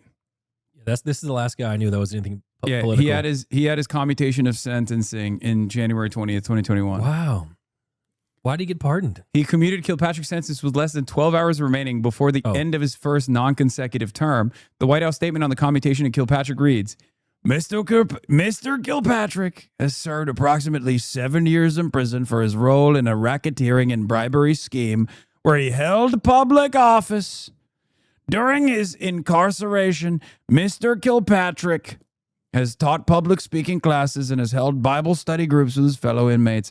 And Mr. Trump's commutation allowed Kilpatrick to gain release 20 years early. Oh my God. Though it did not vacate his conviction. The commutation left in place the almost $4.8 million in restitution and 3-year probation. Kilpatrick will not be able to run for office in Michigan until 2033 as a felon is excluded from politics for 20 years after conviction under Michigan law. Yeah, I feel like Donald Trump sometimes is just doing it for the love of the game. Like I do think sometimes, like, because he has pardoned a lot of Democrats. Right? Like Henry Cuellar is another one. He got money from Azerbaijan. He was like not so in the United States of America, you have to like if you're lobbying for a foreign government, if you're doing stuff at the behest of a foreign government, you have to like register as a foreign agent. Okay. Except for Israel, of course. Okay. Obviously. Donald Trump pardoned him. But how did Donald Trump even know who this was? Did someone just tell him? Yeah, of course. There's people telling him who. He who. probably had no idea who this guy was. Yeah, and the thing is, well, he might have known because Henry Cuellar, Democrat, like he's like super right wing. He's in Texas, and I think Donald Trump did it for a quid pro quo to be like, I got you, now you got to get me. Oh my God. But Henry Cuellar has at times also, has also been like critical of Trump, and sometimes he'll be like, "What the fuck are you doing? We pardoned you. Like you're not allowed to do that." Yeah. So the thing is, Hasan, I'm gonna be honest here. Can I be honest? Mm-hmm. I really only get my politics from you and from Asman. So I really, I'm being honest, brother. I'm keeping it plain. Dude, your brain has to be fucking melted if that's the case. Well, keep in mind, my brain doesn't really work that well, so it doesn't absorb much. How is that even possible? Like, how is that even? We are on the diametrical opposite sides of virtually every issue. I don't know what to do. I can't. I watch you. I watch him. That's it. You can check my Twitch history. The fucking median voter, dude. The median voter. So like, you hear. So basically, you like I'll cover a story. Yeah. Right. I'll flip back and forth. And then Asman will cover the same story. Yeah. And his coverage on the story is literally the opposite. So what do you think in that moment where you're like, I guess both sides are true? Like, well, I try to come up with my own opinions based on what you guys have shown me. This is why your mom wants me to save you. Yeah, it is. Because she's an adult and understands that you are not one. So that's why she's like, you have to stop. Yeah. You know. Well, the thing is, I'm not a man of much conviction. Yeah. I'm always kind of in the middle, I'm always like kind of in the middle. Okay. But I do be watching all the time. So like, yeah. But the thing is, you want to know why I come over here though? What? So you can give me an update. Yeah. It's like the last time I came over, you literally, first off, you know my friends, Soda Poppin'? Yes. He didn't know what Israel was or Palestine was. I know. He gave me. Yeah, that was quite the controversy. What do you mean? It was when he rated a lot of people F. I think even including Asmongold, or Asmongold was C tier or something. Asmongold was really mad. Yeah. He was like, "Oh, he's doing that because I defeated him in World of Warcraft or something." I remember, and I asked Chance about it. He didn't remember that. And he complained about it. Asmongold complained about it. It was interesting. None of it made to LSF. It feels like because if we recall, many years ago when I said, "Oh, XQC sucks for rating me low," everyone was like, "Oh, Hasan is going to kill himself." Okay. There's a lot of maneuvering on Reddit, on subreddits. LSF has gone to the wind. It is completely astroturfed and brigaded, and it's not even to the point where it's even worth looking at anymore. They've just lost it. They've lost it in the sauce. Swap the frames. It'll make the conversation appear normal. It looks like y'all are sitting away from each other. So in the duo one, I think they're talking about. Yeah, let me see. Let me fix it real quick. Hold on. Yeah, nice. So,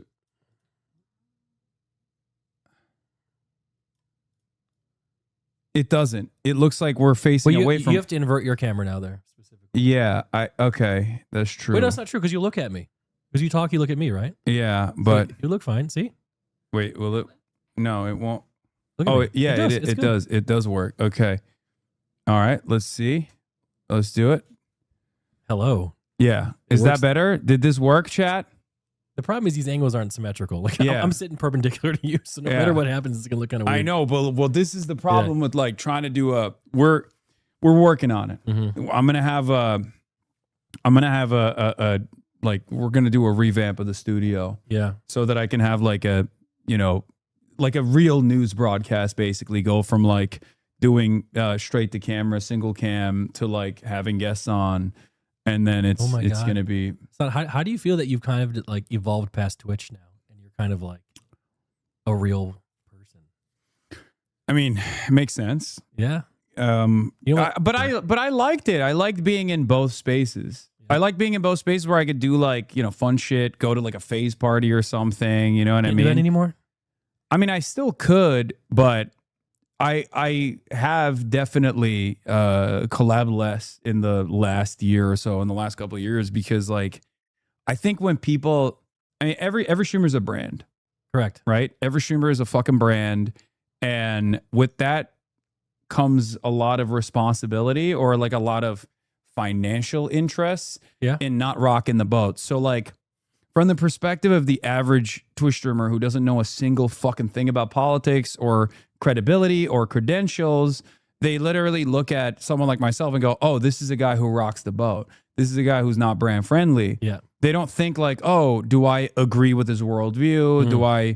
it's all about the dollar, is what you're saying. Yeah, they go, oh, this is a guy who, criticizes a lot of big corporations. Some corporations have also personally decided to, oh, the Twitch banner is fucking busted.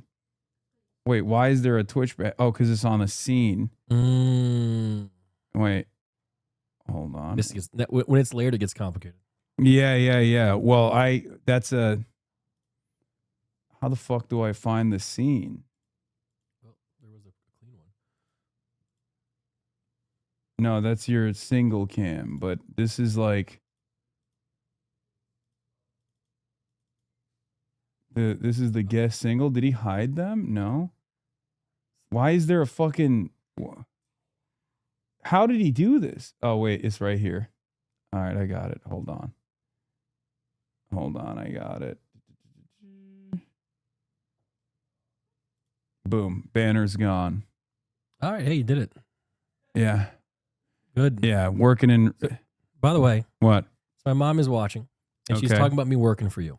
And she Okay. says, tell him you can start off at the bottom, maybe security or housekeeping.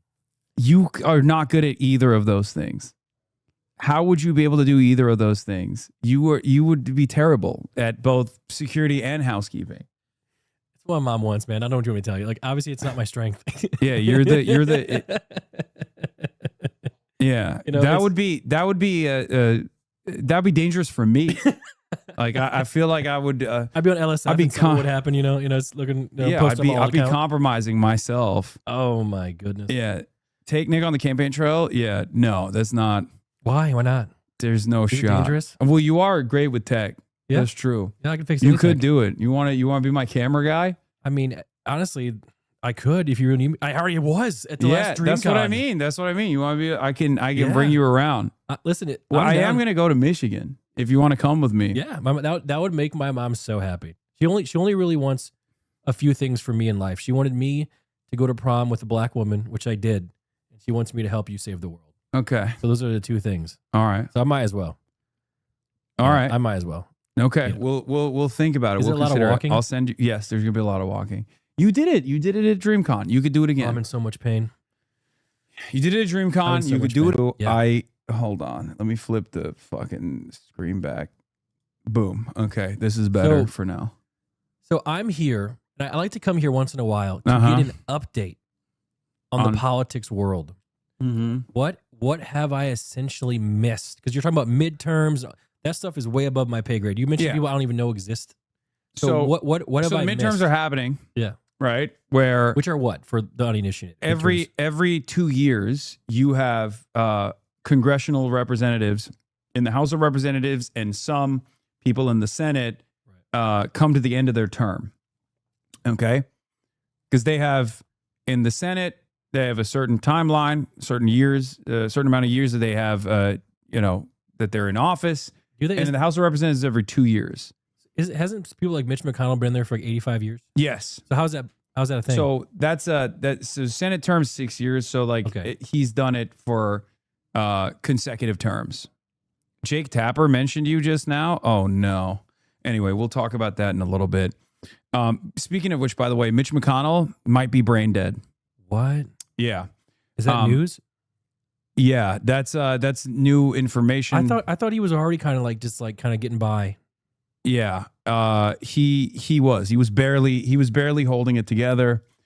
He's no longer holding it together. He had a cardiac arrest where they had to try and resuscitate him, and they shipped him to the hospital, but we don't actually know what his conditions are currently. But the speculation is that he is brain dead, at least. How old is he? If not dead. How old is he? I think he's 85. So I got a question. Yeah. So doing what you do specifically, you're a young man, and doing what these other guys do, like the political stuff, it is serious stuff. It takes a lot of effort and brain power, and it's kind of stressful. Why would you want to do that at 85?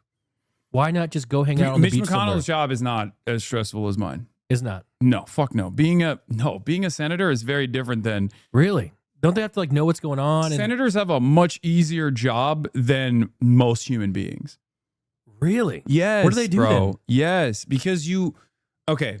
So Here's part of the problem. Like, this actually is at the heart of a lot of controversy right now. A lot of the political battles that we're fighting is that when you actually get into Senate, you hire a team of people, you hire staffers around you. Right. But even more importantly than that, you sit there and you basically have lobbyists come to your office and say, "Hey, we are, we're with the oil and gas lobby, sure. right? We want a new bill that will allow us ease of access. Like, we want a new oil pipeline to open up, Exxon Valdez, whatever, something like that. And we'll write the bill for you. We'll write the legislation for you. All you need to do is introduce it. And you can put your name on it, and you can introduce it. And if you do that, next time you run, we'll give you, we'll open up our coffers for you. We'll give you like tens of millions of dollars in super PAC I'm money." Confused. Why would a company write a bill? What do you mean? That's all they do. Companies hire lobbyists to write bills that lobbyists will then take to senators, who will then introduce the bill as though it's their own, as though they wrote it themselves. Okay, I don't want to sound like everyone knows that this is the case. That doesn't sound like that's legit. That seems like that shouldn't happen. Am I an idiot? I think, I wouldn't say you're an idiot, but I think like most people have the exact same approach that you do when they hear about it. And they're like, that sounds unbelievable. That shouldn't happen. Let me ask you a question. Let's say I had $1 trillion, okay? Like old Muskie, okay? And I'm like, you know what? I think every Thursday, women shouldn't be allowed to wear socks. And I introduced that bill. And then I pay them. Yeah. That would be tough to get across. But doesn't that seem like kind of like a bribe? That is a bribe. That's what it is. It's legalized bribery. Yeah. What the hell? So Citizens United was a Supreme Court decision that decided that corporations have the same like speech powers as people, as human beings. And therefore, they should be able to exercise their First Amendment rights by being able to, and money is speech. They can exercise their First Amendment rights by giving money to super PACs that can then give money, or that can buy ads for different campaigns. Now, there were some restrictions in the past on this.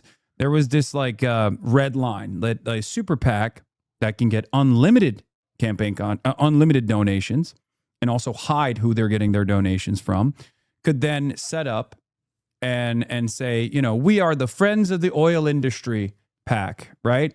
And we love Mitch McConnell. And they could turn around and spend $10 million, $20 million on a race and basically eviscerate the competition. Got it. Right? They could just, because if you're in like 96% of races, the side that has more money, the side that spends more money on ads, wins. Okay. Because you're pay to win. blasting. You're blasting. Oh, show them the HasanAbi video. Actually, you know what? This could be a good introduction. Here, Ostenox made this video 2 years ago. To bribe a U.S. politician. Sorry, that's against the rules. So let's break the rules. And if we're gonna break the rules, you need to know them. Bribery of a politician is illegal, or at least our legal system thinks it should be. There's 3 major court decisions that built up to the loophole we're going to use. Because a mistake was made along the way that legalized the bribery of any U.S. politician. Now, in a perfect crime-ridden world, we could just give money directly to politicians in exchange for something. Quid pro quo. But our first court decision in 1976 prevents that. Buckley versus Vallejo. The Supreme Court rules that it is constitutional to limit donations to political campaigns. Because if you can't give $100,000 to a candidate, and you're limited to something like $3,000, that makes it very unlikely the candidate will do something for you. We've got senators accepting gold bars out here. Good luck bribing someone for $3,000. The limit also applies to political action committees, PACs, which take donations, then give the money to candidates. You, as of right now, can only donate $5,000 to a PAC per election cycle. But you're a millionaire, and you're looking to bribe someone. So 5K is just not going to cut it. 2010, Citizens United versus the FEC. The Supreme Court rules that as long as a corporation doesn't coordinate with candidates, there's no possibility of them corrupting candidates. That limiting the spending of a corporation to advocate for or against any political candidate is an infringement on free speech. The free speech of the corporation, of course. This overruled the 1990 Supreme Court decision that said it was constitutional to limit corporations' spending on elections, because if corporations could spend as much as they want to promote candidates, it would distort the political process. That's what the old one said. Thank God we fixed that, right? So now, corporations can spend as much as they like to help out a politician's campaign, as long as they're not coordinating. Okay. Would you be shocked if I were to tell you that now the Supreme Court in this last cycle, only a week ago, decided that corporations, by way of their super PACs, can directly coordinate with campaigns as well, because it turns out that was also a significant violation of their First Amendment rights. Corporations are not only people, but people with a lot of money, unlimited money, but they're also people that can now directly coordinate with the campaigns as well. So they took two Band-Aids off. This limitation was already marginal, right? There's a concept called red boxing. So campaigns would basically put a red box around what their priority targets were for ad campaigns. Like if they wanted to, highlight the weaknesses of a certain opponent, for example, it was a loophole. They would just write on their, they would basically put on their campaign website a sequence of demands that they were just simply putting out there about their opposition or out there about on their media page. They were basically putting out what they wanted to highlight about their candidacy. This would be a loophole that overcame this direct contact rule anyway. Yeah. But now the Supreme Court has decided you don't even need to do that. You could just directly coordinate with the campaigns. All right, let's get back to the video. This sounds like the biggest form of brigading. Yes, but this time it's something more powerful than brigading and botting. It's money. And money is the most powerful motivator for everyone. But you want to bribe a politician, and you still can't donate any more than $5,000 to a PAC. Those limits are still there. So we need our third court case, SpeechNow.org versus the FEC, also in 2010. Almost immediately after Citizens United, with Citizens United ruling that independent expenditures by corporations have no risk of corrupting an election. Then neither do donations to those corporations. Okay, so that's the logic. Unlimited part then. This is where the mistake was made. And if your donation has no risk of corruption, no risk of quid pro quo, then Buckley doesn't apply anymore.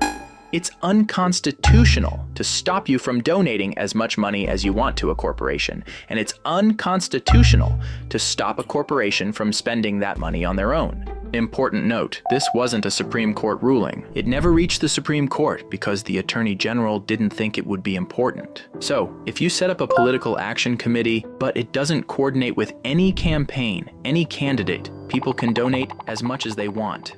Those PACs are called super PACs. Try to pause here Super and PAC. figure out how you'd bribe a politician with these tools. How would you bribe a politician? You wanted them to have sockless Tuesdays. Yeah. Or Thursdays. I apologize. We do Fridays.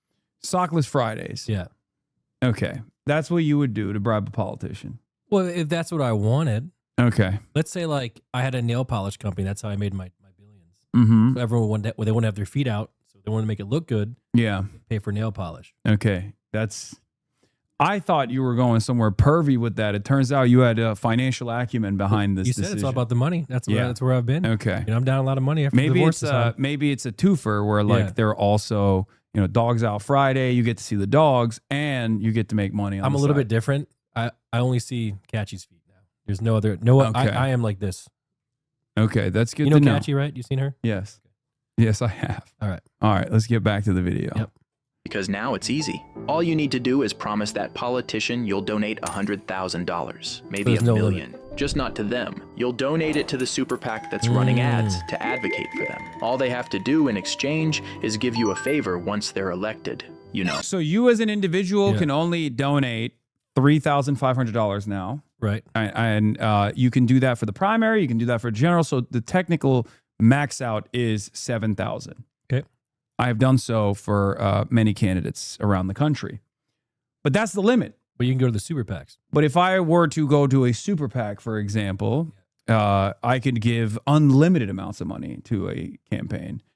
And not only that, but also I could personally even like hide that I was doing this.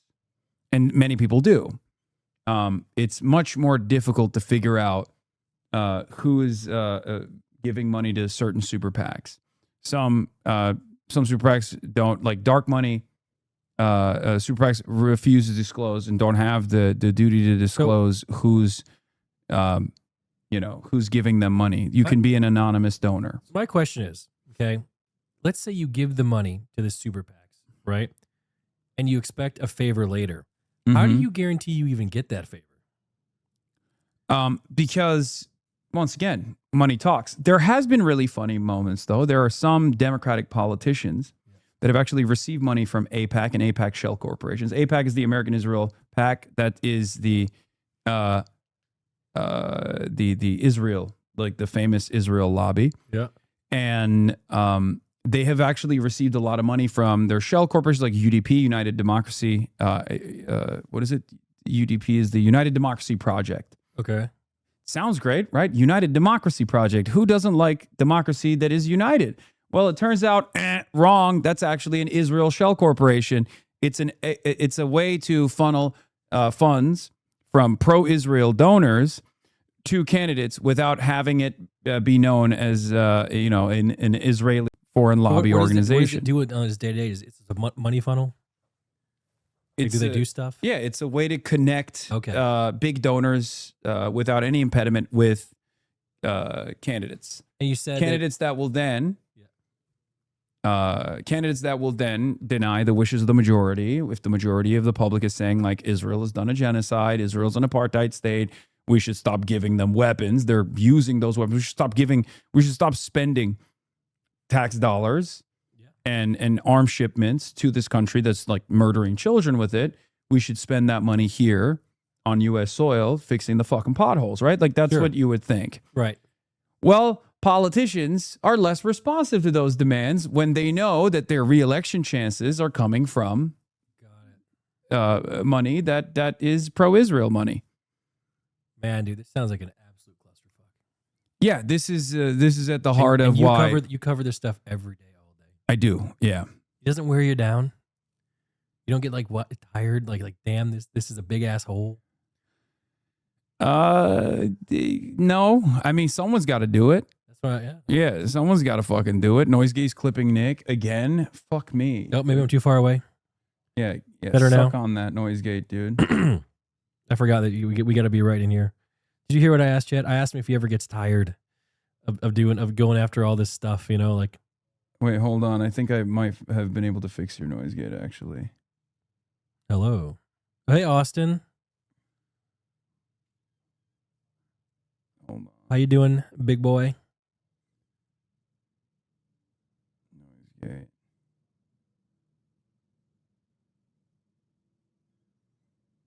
I think it might be even better now. Hold on. Hello. 1 2 1 2.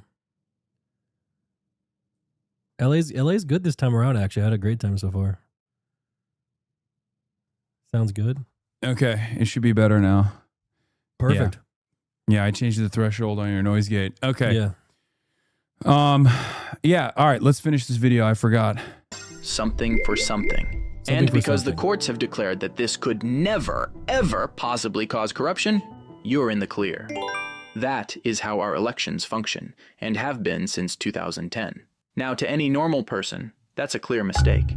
Because that's corruption. What we've been doing is corruption. It's bribery. Guys, yes, and if you could just give him a little light, that'd be perfect. Okay, I'm gonna stop you right there. These are Lumix cameras.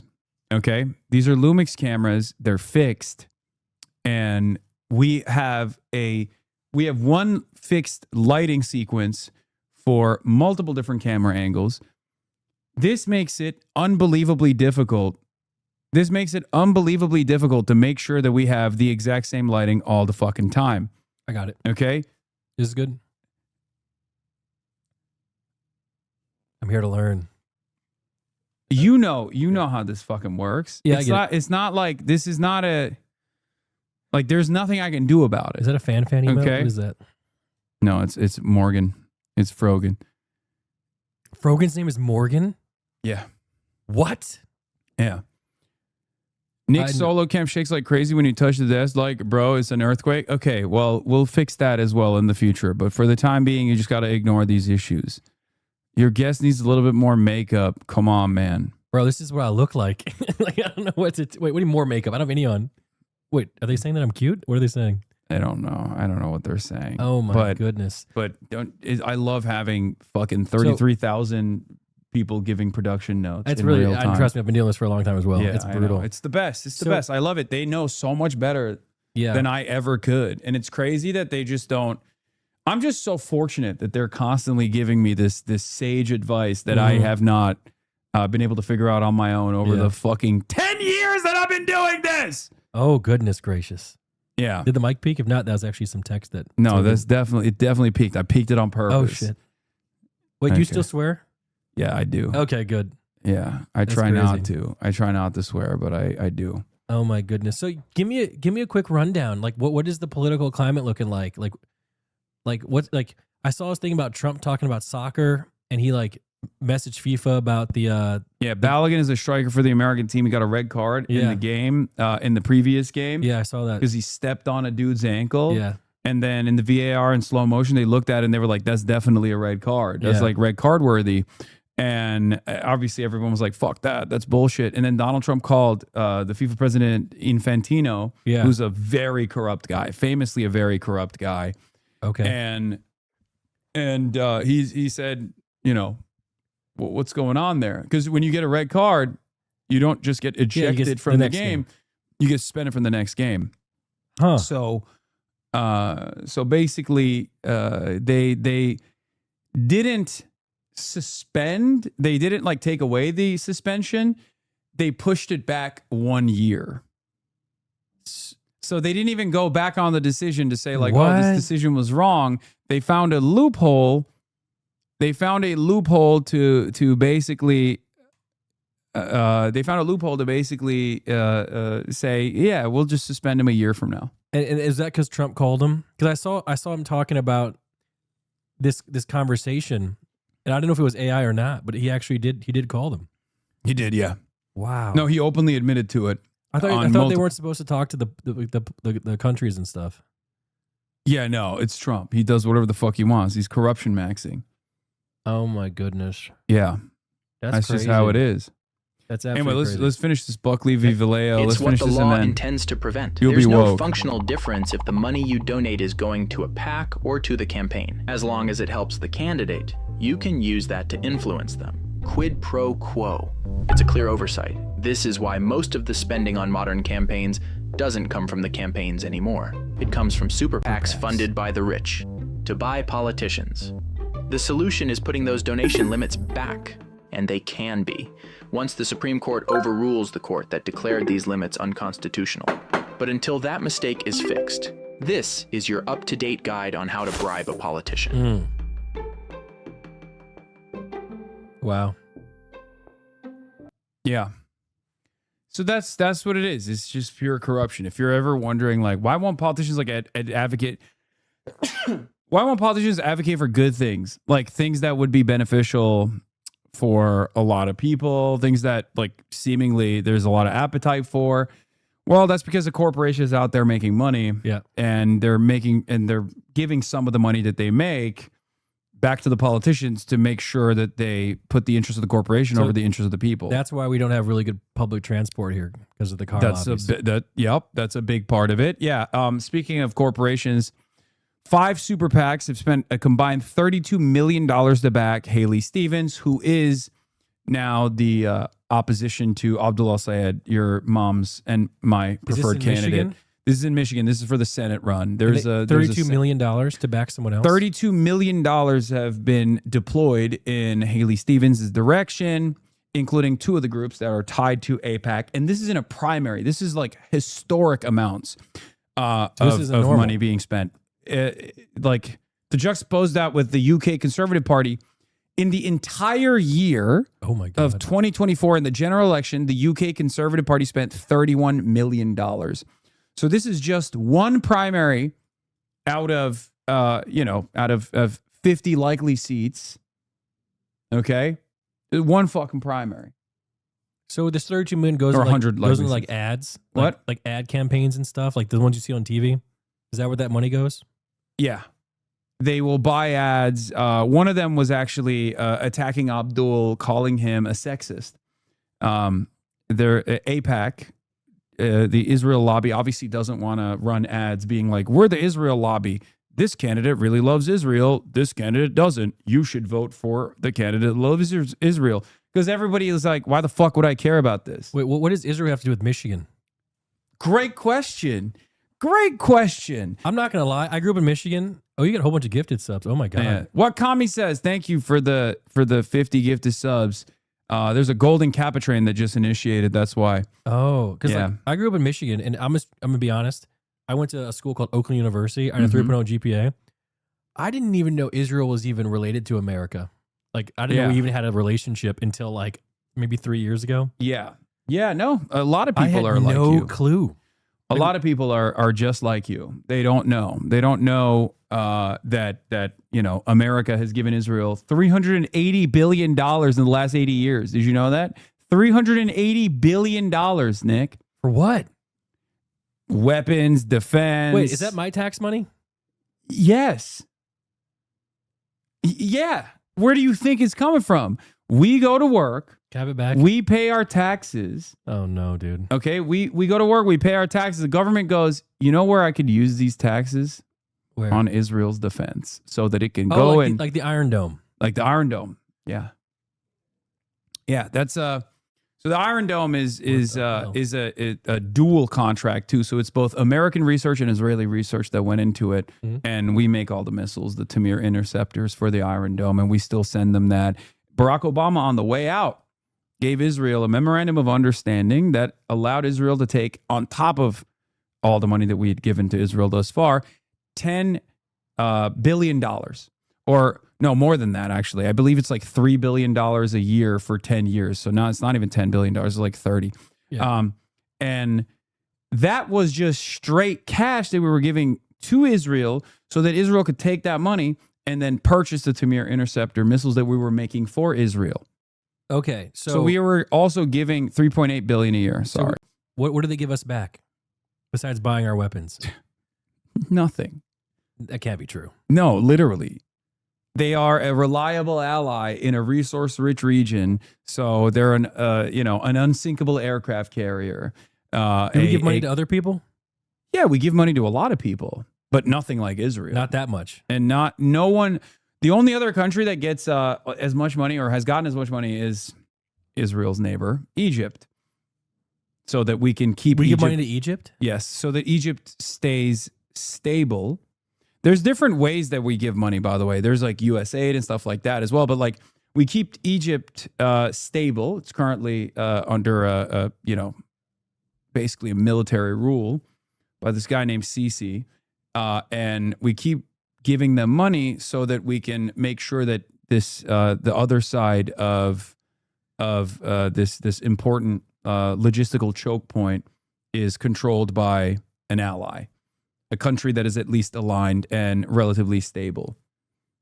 Okay. Stable doesn't mean that they're actually sovereign, though. We can't let Egypt be a sovereign nation, because if they were, and if they were to abide by the wishes of their population, they could potentially decide Israel is no longer a good country to be in the neighborhood with, and they could maybe even take military action against Israel, and that would shake things up quite a bit. And that is precisely the reason why we fund a lot of these other countries in the neighborhood, to stop them from blocking this Suez Canal, for example. And why is that canal, again, treat me like I'm 3. Why is that canal important? Yes. Like a lot of commerce flows through it. Like what? Like, is it just like the oil stuff? Everything. Oil, gas. We can't get that from somewhere else?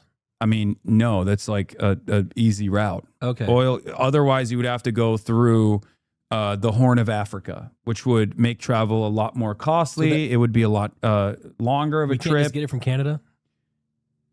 Are you talking about just we as in America? Yeah. Oh, this is not. I mean, some of that comes to the United States of America, but this is for international commerce. So it's for Europe, for example. It's very important. Keep in mind, chat, I'm an idiot. Yeah. Yeah. Like this politics stuff, like I said earlier, I only get my politics from this guy and Asman. Mm-hmm. Okay. Do you think Asman knows any of this stuff? Well, be honest. Do you think Asman knows a single thing that I just explained to you? Maybe. But the thing about Asman, he does have a memory that, like, if he sees something, he'll remember it. Like he has like a photographic memory. So I don't know. There is fucking 0% chance that he knows a single damn thing that I just mentioned to you. I mean, he's talking about it all day. So what's he talking about then? He must He's know. just fucking rehashing whatever he's seen on Twitter and then grokking it. I don't know. I think he might know. One of these days, you and him have to have a conversation. I would love that. I don't want to be there, but I think balls in his court. Balls in his court. You know, I really do. Also, people can talk. They can just talk out of their ass. He knows. I mean, he's good. You and him both. And that's why I put you guys in S tier. You guys have the ability to talk about things and keep people interested more than most people. I can't do it. Yeah. I mean, you can't deny that. You keep people interested. I guess I'm not denying that I can do that. I just think that, being able to entertain people is one thing, and then being able to educate them is an entirely different thing. And I don't think Asmongold's doing a whole lot of education. He's doing a lot of maybe entertainment by leaning into people's perceived biases, like perceived notions of the world, by telling them, things are bad because trans people exist. Video game titties are smaller. You need to vote for Donald Trump. He's great. Israel is a wonderful country. Things like that. Yeah, I don't know. The thing is, I listen to you. I listen to him. And when it comes to like absorbing information, there's a reason why I was a 3.0 student, not a 4.0 student. Mm-hmm. Okay. Mm-hmm. I don't know if I really absorb it, but you guys do keep me company, especially when I'm bored. Okay. That's good. So I don't know if I'm like a bad viewer in your eyes. Yeah. No, I don't necessarily. There's no such thing. I would ask you the question, like, why do you think Asmongold won't have a conversation with you? Because I'm on board with it. I'd be down to do it. And we have had conversations in the past. So why do you think he refused to have a conversation? Because it's not on my end. I'm not sure. Oh, come on. I don't know. He's not much of a confrontational guy. Like, he really isn't. Like, face to face. Again, me and him were in the same org, okay? For a long time. Mm-hmm. And he was always the one who was trying to like kind of squash all the issues we had. Mm-hmm. And keep in mind, we had a lot of issues in OTK. You know this. Yeah, that's true. All right. You did. So, he wasn't really, I don't know. Maybe it's just not him to go head to head. But maybe one day. You can always just keep asking. The worst you can say is no. Yeah, I mean, I have. Yeah. He's just not doing it because he keeps saying he would rather farm me to his audience. Well, maybe he'd rather farm you. I don't know. Maybe it's more beneficial. No, that's because it's because he knows that if we had a normal conversation like the one that you and I are having right now, his audience would realize that Asmongold doesn't really know anything. And that he's just kind of been talking. Maybe. And that's what it is. He's very confrontational behind a keyboard. He's very confrontational behind his screen. Like, again, I think most people are that way. You know? I agree. Yeah, I am at least with my little battles that I have that aren't political at all. Mhm. I'm quite confrontational, like Yeah. to people, but I don't know anything about what you guys are talking about, so I could never really have a strong opinion on it. Mm-hmm. You know, now I know about I tech. wish you would. and I know wish about you would people- learn a yeah. little bit more from listening to what I have to Well, say. That's but what my mother told me to Yeah. come see you. Yeah, that you know, would and be I nice. do listen. You know, this makes sense. This APAC stuff, sewer pack stuff. Like I'm trying my best to absorb it. Yeah. You know, and then I will try my best to regurgitate it to Soda Poppin'.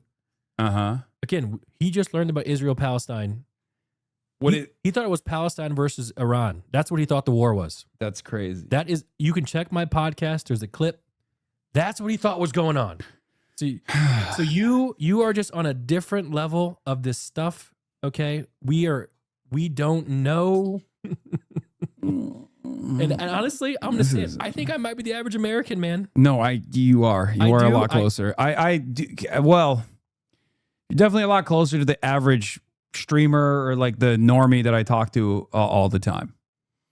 Yeah, but I do come over to ask questions to learn. Like that's why. Yeah, that's no, why, charitability is all I ask for. Like so that's why I wanted to good. come learn, you know. And That's you know, good. even last time, like I remember Caroline came over and she was teaching me a whole bunch of stuff and Mhm. the things that you told me. You know, I try my best to Mhm. listen to it. Yeah. And then every time I come over here, there's like 1,000 threads of like why I'm an idiot. You know, but fuck There it. probably will be. There probably will be, and there'll be like Hasan is brainwashing Nick. But like, it doesn't seem like to me anything you're saying about like the Apex stuff. It doesn't seem like that's not correct.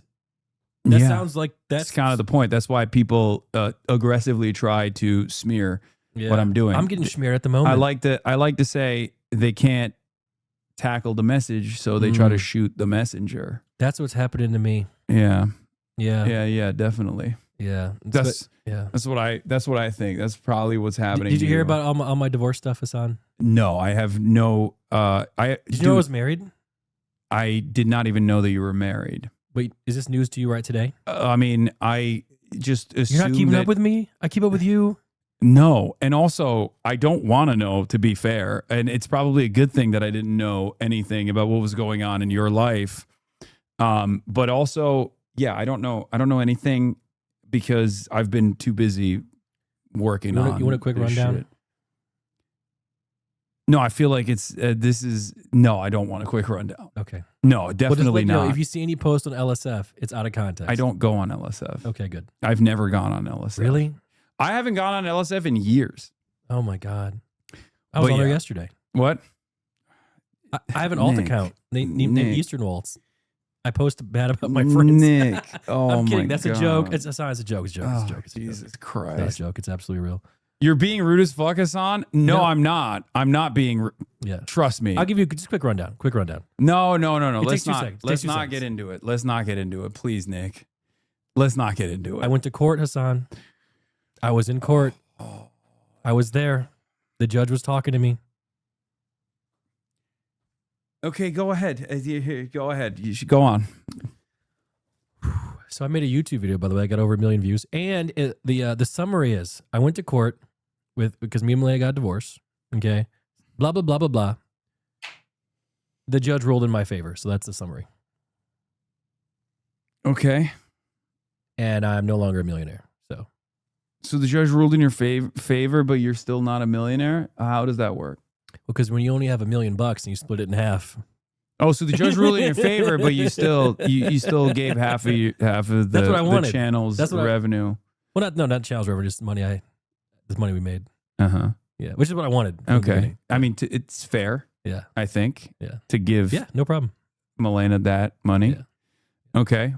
That's all. That's what I've been doing. So what was the smear? Like what Oh, so people nowadays are taking out of context clips, like, because you can download any court case you want. Mm-hmm. So they're taking these out of context, like snippets that have already been ruled upon to try and paint me as like a bad guy. Oh, because I told Melina to kill herself like 10 years ago, but she told me to kill myself like 3 years ago, or 2 years ago actually, like 4 times. So they're like, oh, look how mean this guy is. But you know that I'm a jackass, right? This isn't new. I do. This is how we talked. God. Yeah. I hate fucking legal YouTubers. I'm gonna be honest. It's bad. I think legal YouTubers are a blight. I mean, there was a court case that took place. There were numerous court cases from my former podcast co-host who's been on a fucking mission to try to punish as many people as possible. I was in that video. Oh yeah, you were in that. Wait, am I gonna be another one? In the context nuke. I mean, I don't know if he's still except for Legal Eagle. I love Legal Eagle, but that's pretty much like there are not that many lawyer YouTubers that are actually good. They just have like a lot of biases, or they have like content creators that they despise, and they will use and Emily D. Baker is great too.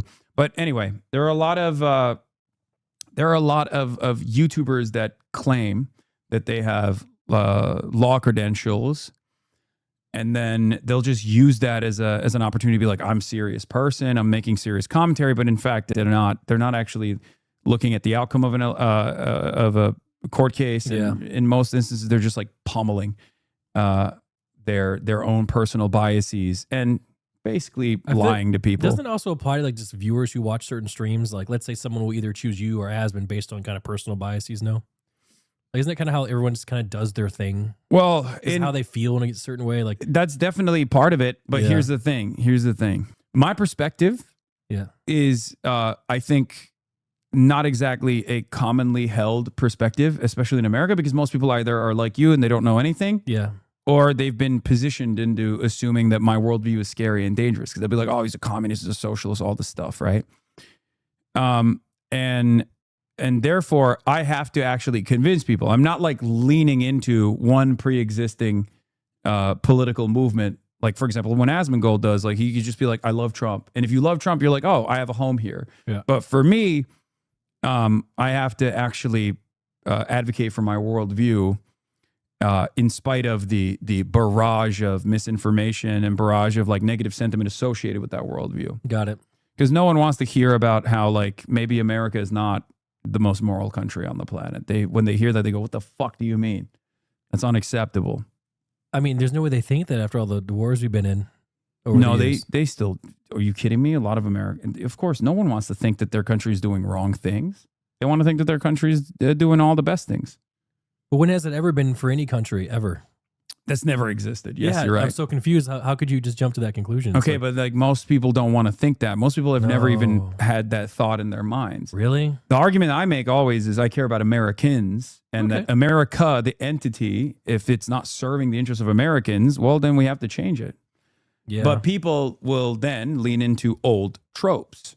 They'll lean into old understandings. They'll be like, oh, this guy doesn't like what America's doing. He hates America. That means he hates Americans, because America and Americans are inseparable, which is bullshit. Yeah, it seems two different things, because it seems like even America doesn't really have Americans' best interest. I think a lot of people in the MAGA movement don't put a lot of thought or effort into You know what I was stuff. thinking? What? How about we just do it your way for like 5 years, and Dude, we'll see if it's better for everybody. That would be fucking great. Like, why not?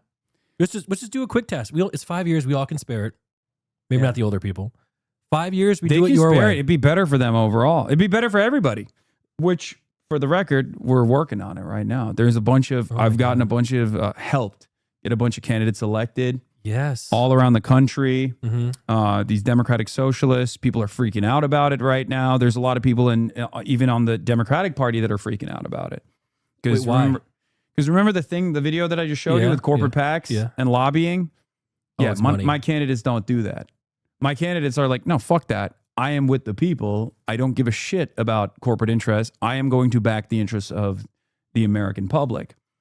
That's a big problem for a lot of people who have been in power for multiple decades at this point, who have basically almost exclusively relied on corporate PACs and fundraising. Hasan, dude, did it just hit me? Are you just going against the machine? Yes. Which is really funny, because all of these other right-wingers will claim, oh, I'm doing the red pill. Like, I'm actually fighting the machine. They're not. They are the machine. They're literally leaning into at least one aspect of the machine. And now they know who I am. Oh, no. Well, no, not. By the way, if anyone wants to know, my name is John. No, I'm just kidding. I'm Nick, by the way. I'm just fucking with you. Yeah. But that's what my mom said, doing God's work. So, yeah. Yeah. But man, dude, this is crazy. Do you ever think that this is where you'd end up? You know, like when you started this, when I was over your house a couple years ago, like this is Mr. Suit and Tie, and I mean, the suit March and in the tie is streets. new, but Yeah. I mean, the policies are still the same. The things that I say are still the same. You know what I mean? So you wake up every day and put on a suit and a tie and come down here and talk to chat. Yeah, I work out in the morning, take a shower, put on a suit and tie, and get ready to go to work. You're even wearing shoes that are nice. Thank you. Yeah. It's a full fit, dude.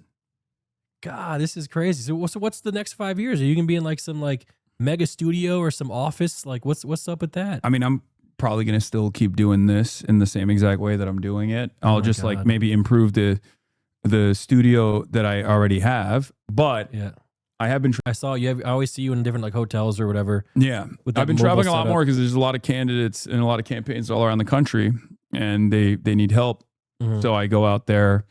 I do rallies for them. My mom said you went to Michigan at one point. I Some did, stuff. yeah. Was I've it done- what was that place? Hamtramck maybe or Dearborn or somewhere you I went? went to both. I went to Hamtramck, Dearborn, but I also did a rally with Abdul, which was the whole. Here's a really funny story. So I did this rally with Abdul, right? Can I see a And- picture of this person? Because I don't know who we're talking about. Yeah, sure. He's jacked. Like physically? Really? Yeah, here, I'll show you. Let me see if I can find us like working out at the gym. Chat, do you guys have the? Oh, here, this is one of the rallies that we did the other day. Yeah, What the heck? They're cheering for you. yeah, you wouldn't think that. What the is this? If you were exclusively getting your information from LSF, you would think like I'm the worst person on the planet. I'm the biggest villain of the planet. There's a whole world out there of real people, real human beings. Okay, so you didn't pay these guys to cheer for you, did you? No, I did not. Did they know you were coming? Yes, they Okay. came because I was coming. Oh, there you go. Here is me and Abdul working out at the gym. He's a doctor, by the way. Yeah. I got it. Good job. I tried doing 225 this morning and I was fucking weak, dude. It's kind of sad, I actually. mean, I can do the bar plus 5. So, is that him? Can I see his face? Yeah, hold on. That's him. So, what's he doing? There are more people that have $10 million in net worth. Get rid of. That's him. And so what's he running for? Senate. For Michigan. Yeah, Michigan senator. As yeah. a Democrat. Yeah. But Okay. but a different kind of Democrat, because like right now there's a primary, right? So what that means is in the primary, he's actually up against another Democrat. So that right now we're trying to figure out which is the best Democrat to represent the party, to represent Michiganders, the Democratic Michiganders. And that's my guy. He was running against two candidates. One's name is Haley Stevens, who I will show you a video got the of right money. now. She's the one. Yep, you're getting it. So okay, I don't sound like an idiot. How can one candidate get money and the other one not? That, you know what I'm saying? Is it just because these APACs? And these APACs can give money to whoever they want to. Yeah, and they're giving money to Haley Stevens because she's super pro-Israel. Hold on, we got to get the what gives. What the? Hold on, I got to show you her. She's great. I mean, I think she's very, very funny, but She's funny. yeah, unintentionally. Chat, give me a link. Oh, here. This is Haley Stevens. And in the United States Congress, I will continue to fight for the people of Israel. I Wait, will what? continue to fight for Israel's existence. Israel comes to me in my dreams. I see Israel's future, and I know that Israel will continue to exist for the Jewish people. I'll be honest. If you said that about America, that'd be kind of crazy. Yeah, no, she's America comes to me in my dreams. Yeah, yeah, she loves Israel. So now you know why she's getting tens of millions of dollars. I have to go pee real quick while this video plays. Okay. Okay, so this isn't going to be another one that gets me on the No. Fox This News? is just Haley Okay, Stevens. okay, This is okay. just Haley Stevens talking. All right, let's tax listen. returns, and they're delaying the release of their personal financial. She kind of has those the Kirk wife gives? eyes.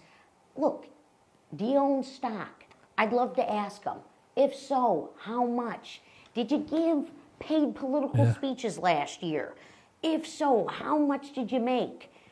Why did you file a request for an extension of your personal financial disclosure? This lady's kind of scary, Chad, huh? Michiganders deserve transparency from their candidates for elected office, particularly for the U.S. Senate. Oh, What are no. these guys hiding? So is it going to play the next video? Two of my opponents are not releasing their tax returns, and they're delaying. So Chad, quick rundown while Hasan's gone. My name is Nick. I'm a Twitch streamer, and that's it. Not even a particularly good one. So I've known Hasan for a while now, and he's always been super, super nice to me. He lets me come over and stay here sometimes when I come in LA.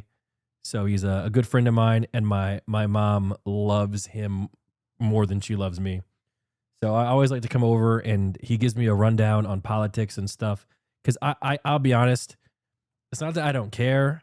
I'm just kind of I think I'm just a normal guy who kind of cares more about himself. You know, I'm just trying to get through myself. You know, I've been going through some shit myself. So I don't know if I have the bandwidth to care about all this stuff as much as he does. But I do like to learn about what's going on. I never even knew this lady existed, by the way, until right now. This is the first, I'm from Michigan, and this is the first time I've ever seen her. And she got them Erica Kirk, is that her name? She got them Erica Kirk eyes. So I don't even like her just off that. Okay, well, regardless, she's this is my favorite thing. Hold on. Release of their personal financial disclosure. What gives? I love what gives? How old is she, by the way? I don't know. But I don't know how old she is. But yeah, so she's like the establishment Democratic candidate. But the interesting part about I wonder if I went to high school with her. Is she from Michigan?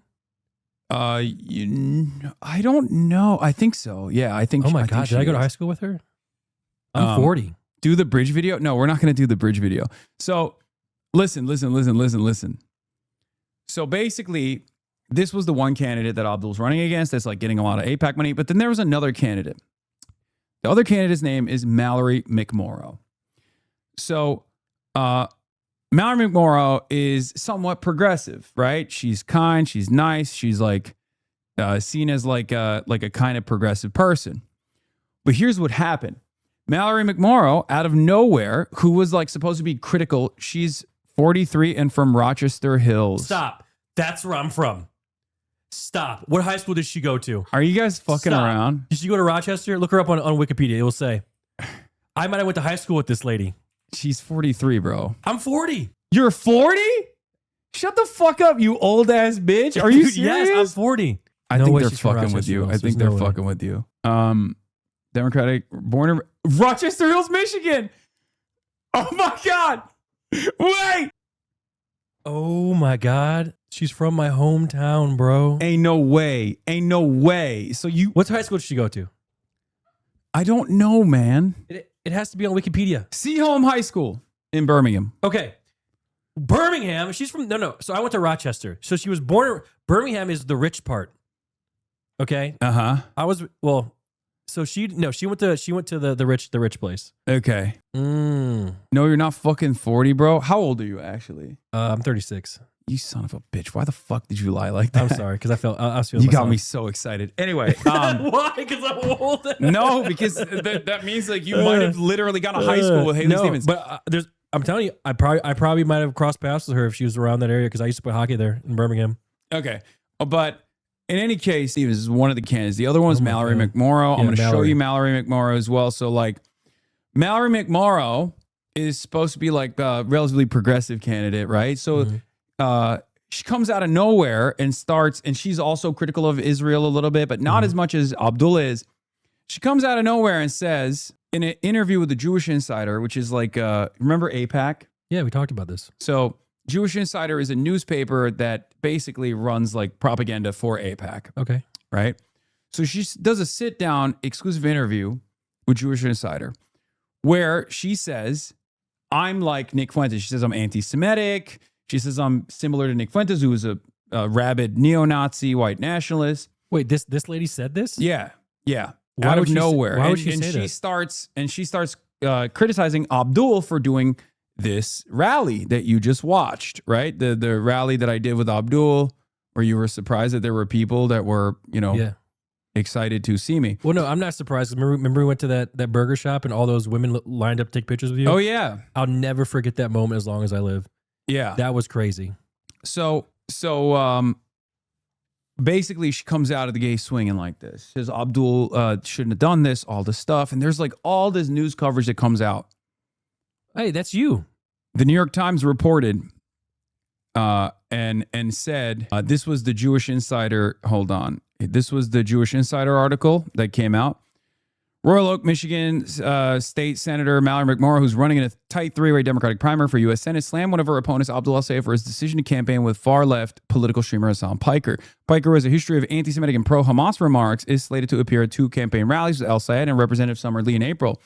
It is somebody who says extremely offensive things in order to generate clicks and views and followers, which is not entirely different from somebody like Nick Fuentes, McMorrow told Jewish Insider in an interview Thursday, referring to the neo-Nazi podcaster. Piker is a provocateur, to put it lightly, who says things that are misogynistic and anti-Semitic and said that the United States deserved 9/11. She says this, and then everyone starts yelling about Abdul doing this rally with me. They're like, what do you have to say for yourself? Why do you have this guy on? And Abdul goes, look, I don't agree with everything that he said.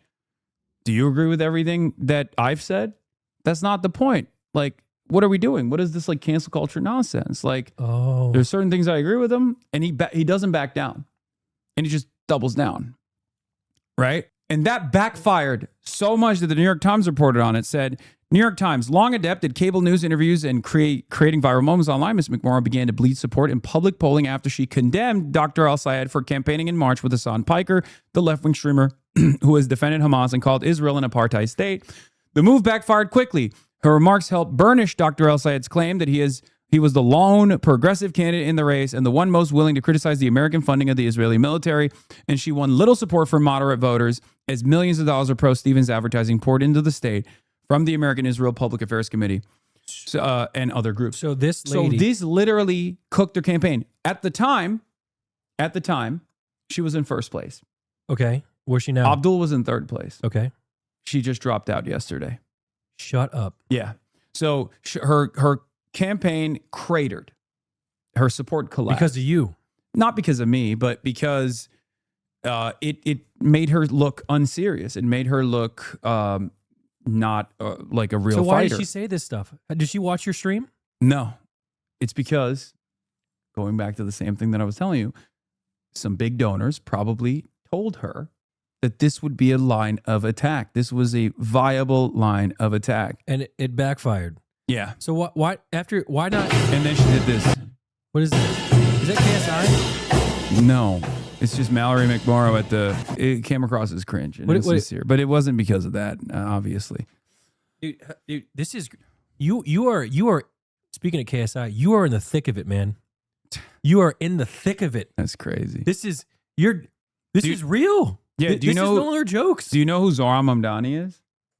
The New York guy, right? Yeah. Yeah. So when Zohran Mamdani was running for mayor, we hung out, we dabbed it up. How do you even talk to these people? Do you just send them a tweet or something? No, they reach out to me. They're like, oh, Zohran, it was in the primary, so he was not like a well-known figure at all. So I had a lot of friends that were working on his campaign, and they were like, and I have a lot of HasanAbi heads that worked on his campaign regardless, but they reached out to be like, hey, there's this guy, upstart, it's a crowded field, but he's got the juice. Like he is. No, they were talking about Zohran. He was like, he's really charismatic. And I was like, sure, I'll look into it. And isn't he doing great things in New York? I heard he's he's killing it. I saw this tweet, and maybe you can tell me it's true. They're like, he's fucking killing it. They're like, politicians in the past been scamming us because this guy has done all this in this short period of time or something. It has like 100,000 likes. Yeah. Is that really what's going on? Yeah, pretty much. But that's like all the people that I'm trying to get elected. And that's the reason why the Democrats are mad, because they don't want someone who's a doer. They don't want someone who's like actually gonna do a good job, because then they look bad in comparison, where people go, what the fuck? What are you doing? What have I been doing this whole time? Why am I voting for you when there are people like that out there? He's the threat of a good example.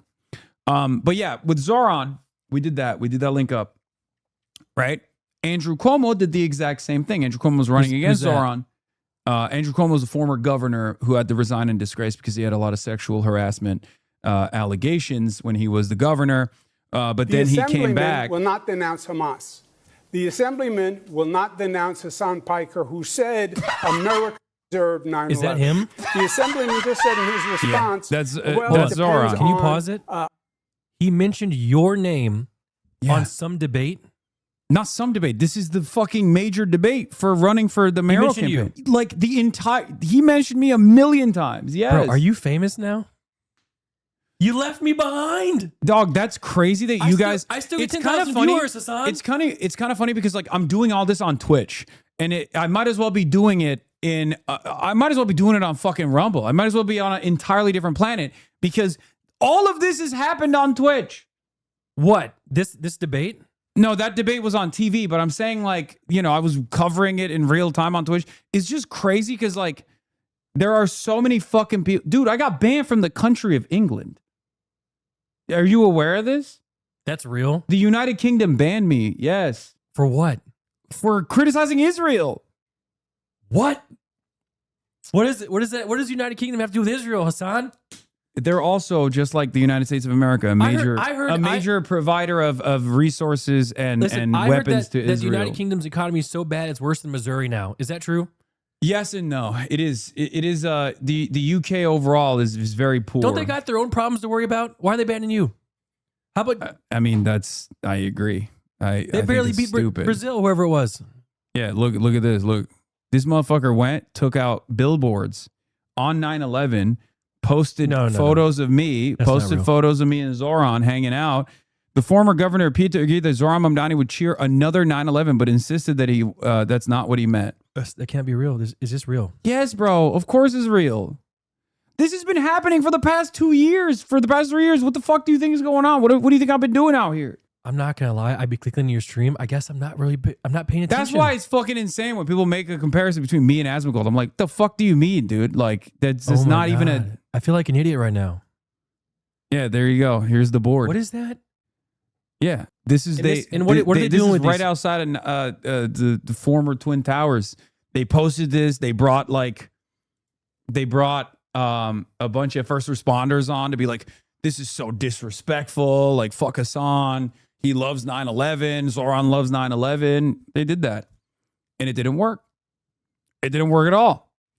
They spent $3 million on this ad. Before we introduce. Okay. They spent $3 million in the last week of this ad that played numerous times during Knicks games. Our next guest. We need to play this video. America deserved 9. Zoran's buddy, Hasan Piker, saying we deserve 9. It's a disgrace to every life lost. Zoran went on Piker's show, and now Piker was just spotted at Zoran's event. Mamdani is wrong for New York. Paid for by 4R City. America. We are back. That ad ran multiple times during Knicks games leading up to the election, the mayoral election. You know what? I actually needed to come here today because I am never going to complain about my clips anymore. Dog, did you see this? In the House of Representatives, a Democrat by the name of Josh Gottheimer and a Republican by the name of Mike Lawler put together a resolution condemning the anti-Semitic hate-filled rhetoric and content disseminated by prominent online personalities, me and Candace Owens. I know Candace Owens. She's black. Yeah. She's also actually anti-Semitic, whereas I am not. But yeah, it's in the congressional record. This is also the type of shit that Asmongold loves, by the way. He'll do a million YouTube videos on this and be like, Hasan is finally going to prison. He's finally going to prison. For what? I don't even know. He just makes shit up. There's a whole world out there of right-wingers who constantly say I'm going to fucking prison. Well, part of it is because I did a humanitarian aid mission to Cuba. I saw that. And then the government said that I violated the Treasury's rules, which I did not. And they wanted to, Fox News claimed that I got a subpoena from the government, from the Treasury. I never did. Subpoenaed before, yeah. I did not get subpoenaed by the Treasury. I don't know why Fox News claimed it, but that was part of the reason why they were saying, Asmongold and all these other right-wingers were saying that I was going to go to jail. Jail for humanitarian aid to a country which is, insane. Are people not allowed to go to Cuba? No, people are allowed to go to Cuba. Okay. So why would you get in trouble for that? What is this? 4 days ago, law? People do. And also, this is some, I don't know, good or bad news, depending on how you want to look at it. We are now one step closer to Hasan going to jail. Oh my goodness. No, brother. I didn't see it. A Cuban national accused of being part of a sprawling influence network that brought U.S. political streamer Hasan Piker to Havana, that's in Cuba, has been detained. Wow, he's so knowledgeable. That's in Cuba. Along with his family and will be deported. Wait, who's being deported? A Cuban national. A Cuban national that runs like another organization was recently deported by the State Department. Okay.